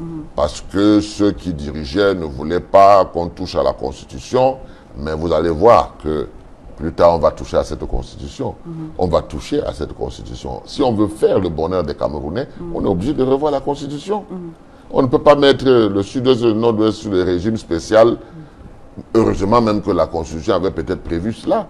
Donc ça, c'est dans un premier temps. Mais il faudra arriver, n'est-ce pas, à un consensus général qui va amener les gens à retoucher, n'est-ce pas, la Constitution. D'accord. Peut-on s'attendre à la paix dans les prochains jours? Parce que l'objectif de ce dialogue national, même si beaucoup ne l'avaient pas vu venir, c'était bien sûr d'arriver à retrouver la paix du côté du Nosso, comme on le dit. On vient de sortir d'une réunion qui a créé des conditions pour qu'on puisse maintenant dire qu'un dialogue peut s'engager avec les protagonistes du front. Il fallait d'abord que les Camerounais arrêtent de raconter n'importe quoi, qu'on va dialoguer avec qui. Parce que ce sont des termes qui poussent les gens à se radicaliser. Et quand ils vont se radicaliser, ce n'est pas ces gens qui disent qu'on va dialoguer avec qui auront à résoudre ces problèmes. C'est le gouvernement. Donc il faut que le gouvernement prenne ses responsabilités. Le gouvernement doit prendre ses responsabilités parce que cette réunion, on a répertorié, bon, on dit voilà ce qu'on vous conseille, il faut reconstruire, il faut faire ci, il faut faire ça. Mais tout ça, c'est bien beau. Mais la première chose maintenant, c'est que c'est comme une sorte d'onction. Il faut maintenant aller vers les belligérants. Négocier de cesser le feu, entamer la reconstruction, leur donner ce statut. Nous, on ne pouvait pas mettre un contenu dans ce statut parce que les belligérants sont sur le terrain. Ils sont en prison à Kondengui. C'est avec eux qu'il faut discuter pour voir qu'est-ce qu'on met à l'intérieur de ce statut spécial. Ce n'est pas ceux qui se sont rencontrés. Nous, c'est le principe. Maintenant, qu'est-ce qu'on met dedans? Il y a des gens pour ça. L'absence de Siseko Ayouk Tabé, ce grand dialogue national de Maurice Kamto, pour beaucoup, il fallait les libérer d'abord, ne serait-ce que pour venir participer. Non, ce sont des gens qui ne comprennent pas, qui ne connaissent pas la politique. On n'est pas obligé de passer par un canevas spectacle, parce qu'on appelle ça canevas spectacle en politique. Il y a des canevas efficaces en politique. Monsieur Ayouk Tabé sera libéré un jour. Mais il faut qu'il négocie. Il faut qu'il s'entende. C'est une négociation. Maintenant, il va venir faire quoi là-bas, là où nous on était? Il va négocier avec quelqu'un là-bas. Mais Ayouk Tabé ne va pas négocier avec moi. C'est avec le gouvernement de la République qui va négocier. Donc, qu'est-ce qu'il devait venir faire là-bas? D'accord. Pour ce qui est des dépenses, parce qu'il y a Navek qui disait qu'il y a eu beaucoup de dépenses, les transports qu'on payait aux gens. Vous pensez que c'est normal de payer les transports, de loger des gens, des dépenses y afférentes sur le plan vraiment économique? Vous ne trouvez pas qu'il y a eu beaucoup de dépenses? Quand on a un objectif comme celui-là à atteindre, il faut mettre les moyens, parce que c'est comme ça la règle dans le monde entier. Quand il y a des grands séminaires, des grands colloques, c'est pris en charge. Mais ça ne doit pas empêcher.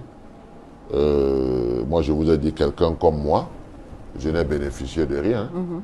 Je suis parti avec mes propres moyens, je me suis logé, nourri, etc. Avec mes propres moyens.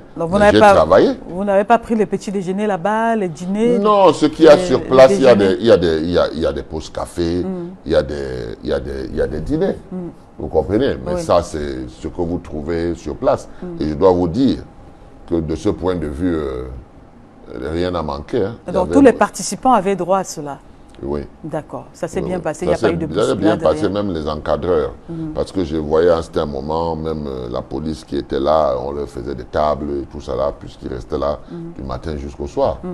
Donc voilà. Donc, pour vous, vous trouvez que c'était le budget alloué à cela, c'était normal? Il fallait vraiment payer le transport? Vous ne pouvez pas faire 3 millions, dialogue, 1 million non. pour le transport? Le Cameroun, c'est un pays qui est immensément riche. Il ne faut pas que les gens se focalisent sur le menu frétin. Que vous êtes... Moi, je suis rentré là. Les gens viennent me voir, ils me disent qu'il paraît que vous avez eu des enveloppes, machin, tout ça là, donne-nous notre part. Vous avez eu une enveloppe? Oh là là, ça fait mal. Je vous dis que j'ai payé mon transport, j'ai payé ma chambre d'hôtel. Mon problème, c'était de participer. À ce grand dialogue national. À ce grand dialogue, de ne pas être absent. Vous n'avez pas reçu un seul sou? Je suis même parti avant la fin. Parce que j'ai eu un enfant qui avait une urgence. Et il fallait que je me retrouve à Douala le vendredi soir pour que samedi matin, je puisse aller à la banque. Donc, je suis même parti avant la fin de la cérémonie de clôture. La cérémonie de clôture. Mais il y en a quand même qui ont bénéficié de cet argent, qui ont été nourris, qui ont reçu l'argent de transport. Mais je vous dis que je suis même allé à l'hôtel du Golfe, là où était logée la délégation du littoral. Et je me suis entendu dire, n'est-ce pas, que je ne faisais pas partie de la délégation du littoral, donc on ne pouvait pas me loger. Donc je suis reparti dans mon hôtel. Moi, je suis venu travailler, je ne suis pas venu commander. Oui. Donc, le plus important pour moi, c'était de participer. Oui, d'accord. Hein? Donc, s'il y a des gens qui ont eu de l'argent, là-bas, je crois qu'il faut s'adresser à d'autres personnes, pas à moi, parce que moi, j'ai toutes mes factures. Hein. Vous avez plutôt dépensé de vos poches. J'ai toutes mes factures et j'ai payé avec ma carte bancaire. Donc, j'ai même les tickets. Alors, maintenant, votre point de vue sur les dépenses qui ont été effectuées, c'est-à-dire les délégations qui sont venues du Canada, de l'Europe, de partout pour venir assister, vous dites que c'était normal? C'est normal qu'on leur rembourse le billet d'avion et tout ça là, ou bien qu'on leur paye le billet d'avion. C'est tout à fait normal. C'est un dialogue national. C'est pour le bonheur, c'est pour retrouver la paix au Cameroun. Et la paix n'a pas de prix. La paix n'a pas de prix. Il vaut mieux dépenser de l'argent pour des choses comme ça, même chaque année, que d'avoir la gabégie qu'on a eu pour nos stades de football. D'accord, ok. Et ça vous arrive souvent de regarder, de lire des journaux, de regarder la télévision? Vous êtes un homme politique, vous êtes vraiment au parfum de l'actualité, Cyril Sambatin? Oui. D'accord, ok. L'actualité de la semaine, mesdames et messieurs, se résume dans cet élément que nous allons vous proposer en ce moment. C'est le meilleur de la télévision pour cette semaine. Le MTV, c'est tout de suite.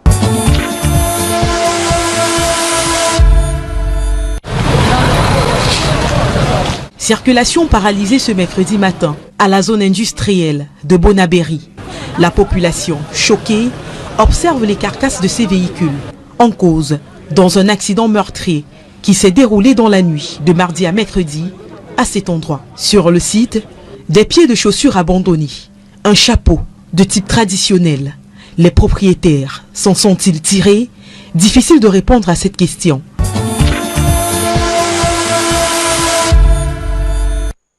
Construit sur les hauteurs de la ville de Mbanga, le nouvel abattoir n'est jamais entré en service depuis la finition des travaux il y a 2 ans.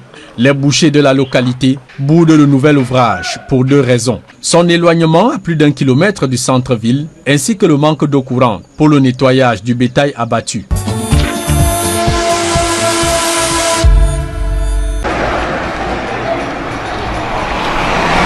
Les habitués de la nationale numéro 5 connaissent forcément le carrefour La Forêt à Melon, dans le département du Mungo. Ici, l'arrêt était obligatoire avant de poursuivre le long voyage. Les commerçants qui profitaient de ces arrêts faisaient de très bonnes affaires. Leurs clients étaient surtout ceux qui faisaient des courses pour aller dans la région du Nord-Ouest. Mais avec la crise anglophone, cette affluence ne reste plus qu'un souvenir.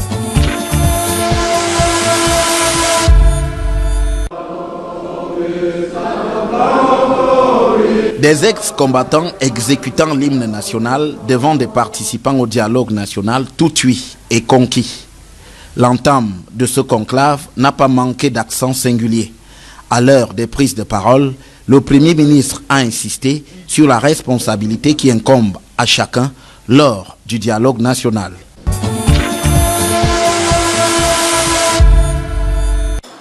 Après la commission sur la décentralisation qui a focalisé toutes les attentions il y a 24 heures, désormais, la commission judiciaire fait des vagues au sujet de la coexistence des systèmes juridiques francophones et anglophones.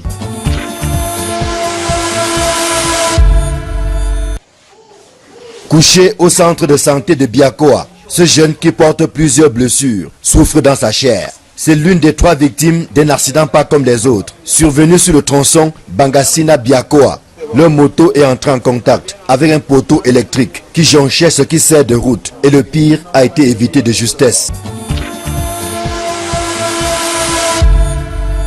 À première vue, le chargement de ce camion-ben a tout l'air normal. Mais détrompez-vous, c'est plutôt une cargaison de chanvre indien, saisie ces derniers mois dans l'arrondissement de Fumban. Des usagers qui empruntent le chemin qui va à Mouanko, dans la Sanaga maritime, ont toute une histoire à raconter au sujet du mauvais état de la route. Avant, quand la route était bonne, on nous prenait le transport à 2000. Et maintenant, vu le état de la route, le transport est à 3000, 3500. Donc les voitures n'arrivent même pas à entrer. La route est très mauvaise, très mauvaise.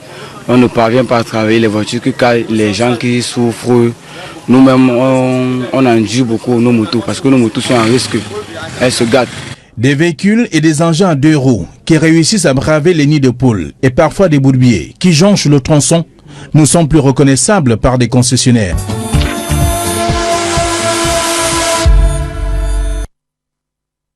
Le cours d'eau Sembagna, un bras du fleuve Vouri. Tout autour, les habitants ne cessent de recevoir de l'eau dans leurs chambres à la moindre pluie.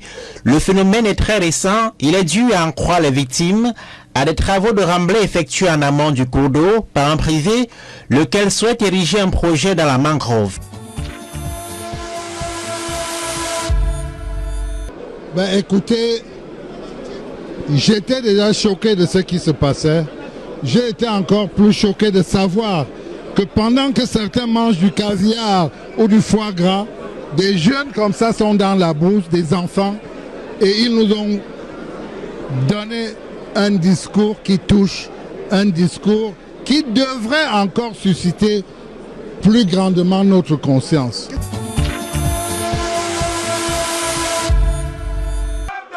Une foule compacte à l'entrée du tribunal militaire, chauffée à blanc avec fort slogan et chant en l'honneur de Maurice Kamto et de ses co-accusés.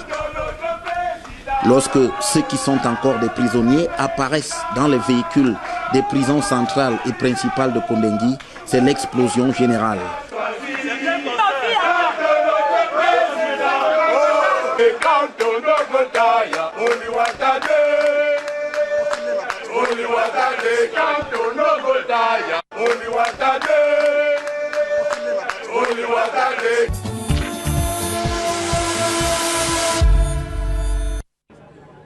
Fort déploiement des forces de l'ordre à la prison principale de Yaoundé, où le public venu nombreux veut voir sortir Maurice Kamto. Maintenant, c'est de Kondengui a étudié pour installer le président Maurice Kamto pour le changement du peuple camerounais. I'm from Bamenda. I thank God for our president. Maurice Kamto that have been liberated today at 12 o'clock in Yaoundé. I'm from Bamenda, North region. Nous pensons qu'il va apporter le changement. Grâce à lui, franchement, nous savons que tout est possible. Le vrai dialogue va maintenant commencer. Nous attendons que Maurice Kamto, étant fier avec toute la grâce, toute la fierté que Dieu nous a donnée.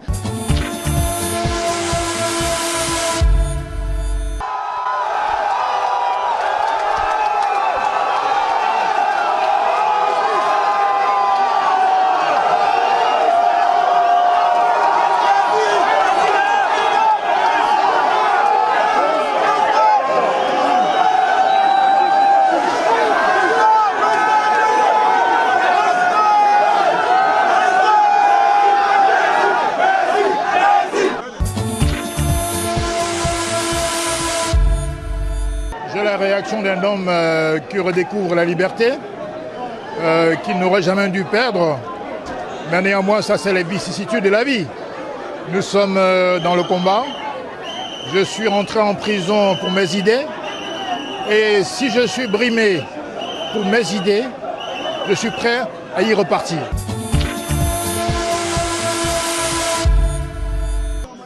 Un an après notre rendez-vous historique, vous continuez à me témoigner votre affection, votre soutien et votre amour. J'en suis sincèrement et profondément touché. Je vous remercie. Je n'ai pas un plus grand mot que celui-là. Je vous remercie du fond du cœur. Je vous avais dit une chose. Je ne vous trahirai jamais.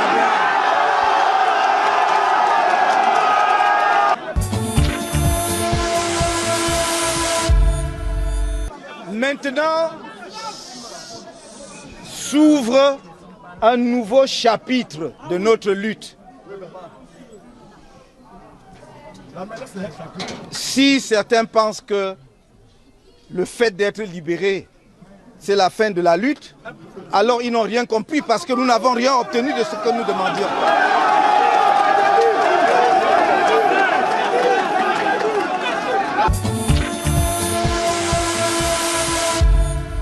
Le combat ne fait que commencer. Et le combat sera relancé de plus belle parce que nous avons été jetés en prison sans motif et on nous a sortis sans motif. Donc, le grand chantier de la lutte politique pour le respect des droits humains fondamentaux, des libertés des citoyens camerounais, pour un système électoral fiable qui vous permet de choisir les dirigeants que vous voulez pour notre pays. Ce chantier-là est devant nous et je compte sur vous pour que nous menions jusqu'au bout ce chantier de manière pacifique. Et voilà, c'était donc le premier discours, on va dire ça comme ça, du professeur Maurice Kamto et ses alliés, quelques-uns d'entre eux que nous avons pu écouter, Célestin Djamène, Maître Michel Ndo qui ne s'est pas beaucoup exprimé, mais bon, on aura l'occasion de l'écouter certainement dans nos prochaines éditions. Cyril Sambaka, vous avez regardé cet élément. Pour vous, qu'est-ce qui aura été l'actualité majeure? C'est vrai qu'on a eu le grand dialogue national, on a eu la libération de Maurice Kamto et bien d'autres choses encore. Alors, qu'est-ce qui vous aura le plus marqué cette semaine? Ben, cette semaine, qu'est-ce qui m'a le plus marqué? C'est l'actualité du grand dialogue. Hein? Parce que même la sortie de Maurice Kamto, ça se fait dans la foulée du grand dialogue national. Grand dialogue pour l'apaisement. Donc l'apaisement a bel et bien lieu. Les gens doivent pouvoir s'organiser, mais comme il dit, il est important qu'on puisse respecter, n'est-ce pas, les citoyens et qu'ils puissent exercer. Moi, je dois dire que j'aime toujours faire des comparaisons pour dire que dans les années 90-91, les leaders de partis politiques étaient tout simplement fouettés à la chicotte. Vous comprenez? C'est-à-dire que rien n'a changé. Il faut bien qu'on évolue vers plus de respect des droits de l'homme, des droits humains, du respect de la chose qu'on fait. La politique, ce n'est pas quelque chose... C'est quelque chose de noble, penser à rendre les populations heureuses. C'est quelque chose de noble. Il ne faut pas qu'on prenne la politique comme quelque chose qui est fait pour des gens qui n'ont rien à faire. Non, c'est des gens qui ont choisi de se battre pour la majorité. Donc, pour moi, c'est un métier qui est noble. C'est comme ça que je comprends la politique. Et c'est comme ça que je me dis, il faut que les choses évoluent de ce côté-là pour qu'on arrive à mettre des barrières et que nos autorités, que ce soit la police, la gendarmerie, qui respectent les hommes politiques. C'est un métier qui est difficile. D'accord. Qui est très difficile. Si vous avez un message adressé à Maurice Kamto, le professeur Maurice Kamto, qui vient d'être relaxé, qui respire désormais l'ère de la liberté il y a moins de 24 heures, moins de 48 heures, ce sera quoi votre message? Mon message peut être pour tout ce genre qu'on vient de libérer. Pour le professeur d'abord? Oui, c'est-à-dire qu'il faut qu'il respire. Il faut qu'il retrouve sa famille, son cadre, sa maison, sa chambre.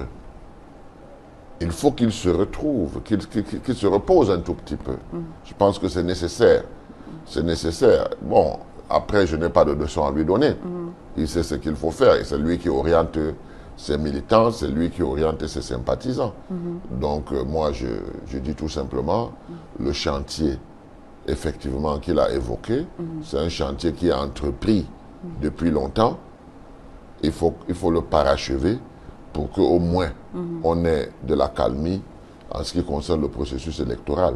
Parce que si le processus électoral était bon, il n'y aurait pas des revendications. D'accord. Ces revendications viennent du fait que le processus électoral n'est pas consensuel et il n'est pas bon. D'accord. Et à la base, la brigade anti-Sardinard?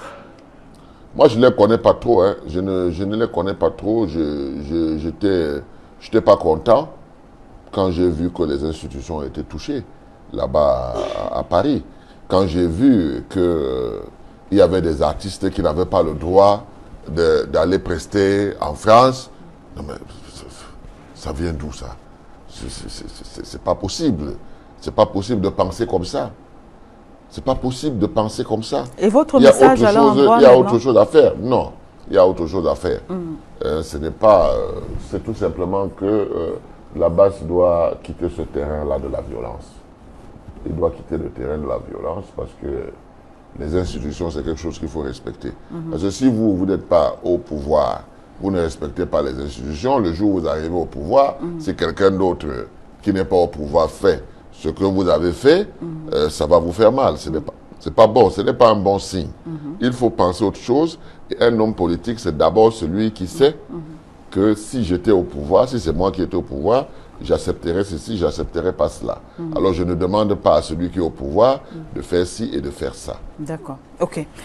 Merci beaucoup Cyril Sambaka. On va marquer un autre stop. Question pour nous de respirer un peu musicalement maintenant. Et juste après la musique, on va revenir pour essayer de titiller notre invité avec des questions un peu coquines. Hein. Ouais. Des questions coquines. Donc, on repart du côté du plateau B pour voir et apprécier, écouter encore cette belle musique que nous propose De Souza. Et juste après, on va conclure notre programme avec notre invité.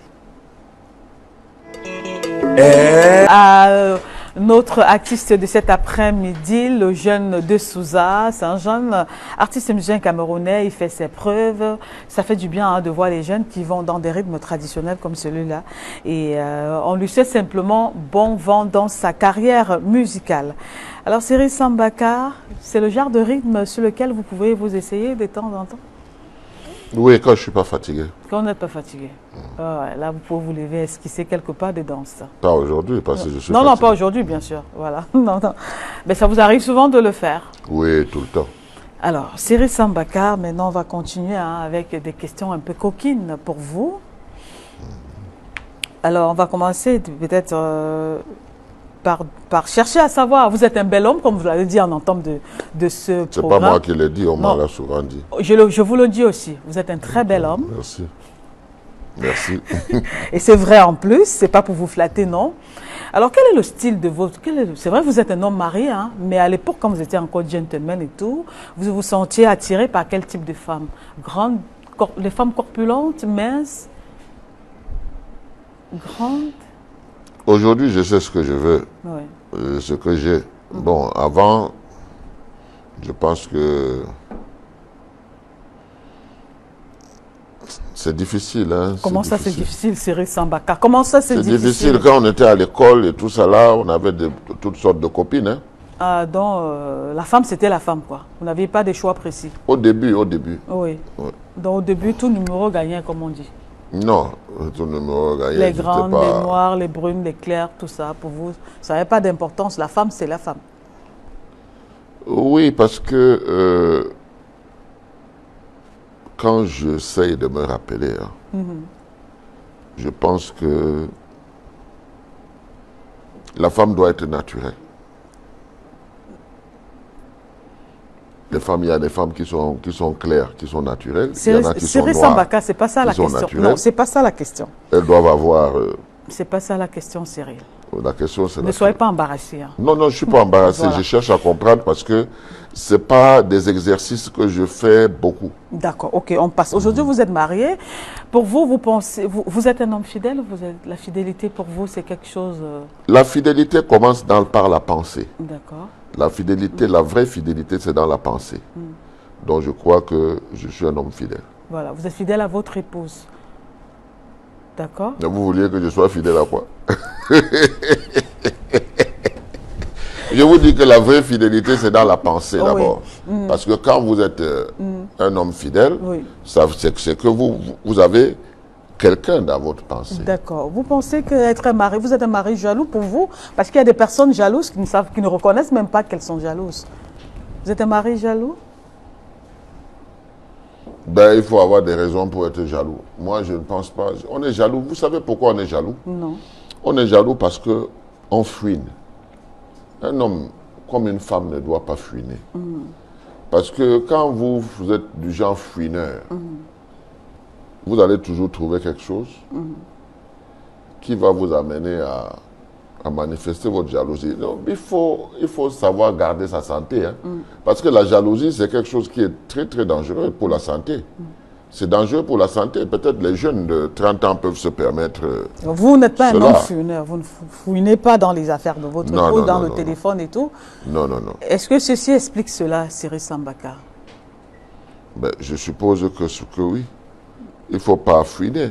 Ça ne veut pas dire que si je fouinais, je trouverais quelque chose. Mais je préfère être dans la posture de celui qui ne fouine pas. D'accord. Vous êtes un homme marié, on peut avoir... Vous voulez donner le prénom de votre épouse? Mais vous la connaissez, non? Si, bien sûr. C'est pas pour moi que je pose la question. C'est pour les autres. Je la connais, elle est très belle femme. On peut avoir son prénom, Cyril Sambaka? Ou bien vous gardez ça pour vous? C'est votre droit, hein? Non, pourquoi? Il y en a qui l'appellent Huguette, il y en a qui l'appellent Rose. Et vous, vous l'appelez comment? Est-ce que vous avez un petit nom pour elle? Ça, c'est des petits secrets, ça. Il y en a quand même? Ça, c'est des petits secrets. Parce que moi, je suis un homme. Hein. D'accord. Je n'aime pas trop montrer mes faiblesses. Mais est-ce que c'est une faiblesse que de donner un petit nom à son épouse ou à son époux? Oui. Il y en a qui appellent Chou, d'autres qui appellent Bé, d'autres qui appellent... je ne sais pas trop quoi. Pour certaines personnes, c'est mon petit chéri, c'est mon amour, c'est mon cœur. Il y en a quand même, Cyril Sambaka? Non, je suis un peu dur de ce côté-là. Il n'y en a pas? Je dis, je suis un peu dur de ce côté-là. J'ai ce reproche-là tout le temps à la maison. Que mes moments de tendresse sont plutôt... c'est pas quotidien. Bon, mais je pense que c'est un peu par rapport le stress, le travail, toutes les préoccupations qu'il y a aujourd'hui. Est-ce que ça va aller demain? Est-ce que ce pays va se lever? Est-ce que nous ne sommes pas en train d'aller vers l'abîme? Tout ça, là, c'est des réflexions qui ne peuvent pas mettre un homme politique dans des conditions d'être toujours gai. D'accord, ok. Voilà. En amour, il y a des hommes qui pensent que lorsque la femme est fâchée, il faut lui offrir des bijoux, il faut lui donner, il faut offrir des cadeaux tout le temps à sa compagne. Non, pas quand elle est fâchée. Quand elle est fâchée, il ne faut rien lui donner. Parce que ça va avoir des relents de corruption. Il ne faut rien lui donner quand elle est fâchée. Qu'est-ce qu'il faut faire? Quand une femme est fâchée, après ça passe. Oui. Bon, quand ça passe, elle revient à des meilleurs sentiments. Et puis bon, là ça va, mais quand elle est fâchée, non. Vous faites partie des hommes qui demandent pardon, qui disent pardon, chérie, quand ils pensent qu'il a fauté? Parce qu'il y en a qui pensent... Je suis parmi les hommes qui reconnaissent qu'ils ne fautent pas beaucoup. Oui, mais quand ça arrive, vous demandez pardon? Évidemment, évidemment. Ou bien vous jouez... Mais je fais tout pour ne pas fauter. D'accord. Oui. Okay. Oui. Parce que je suis un homme politique, je suis un homme public. Je pense que je dois prêcher par l'exemple. Je ne dois pas être éparpillé. Je ne dois pas avoir une vie de débauche. D'accord, ok.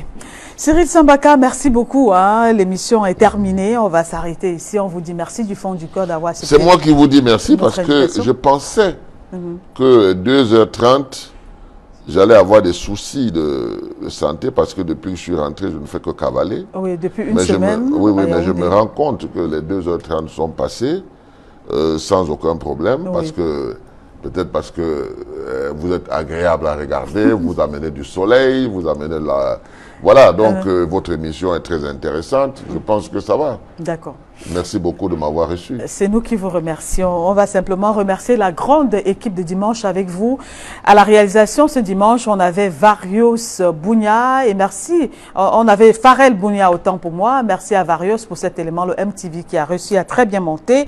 Merci à Cédric Chouna, Eric Ouattane. Merci également à toutes les autres personnes qui nous ont accompagnés. Georges Mitterrand, dame. Merci à vous, mesdames et messieurs. N'oubliez pas la rediffusion, c'est ce soir à partir de 1h30 et le mardi à 13h30. Au revoir et à dimanche prochain.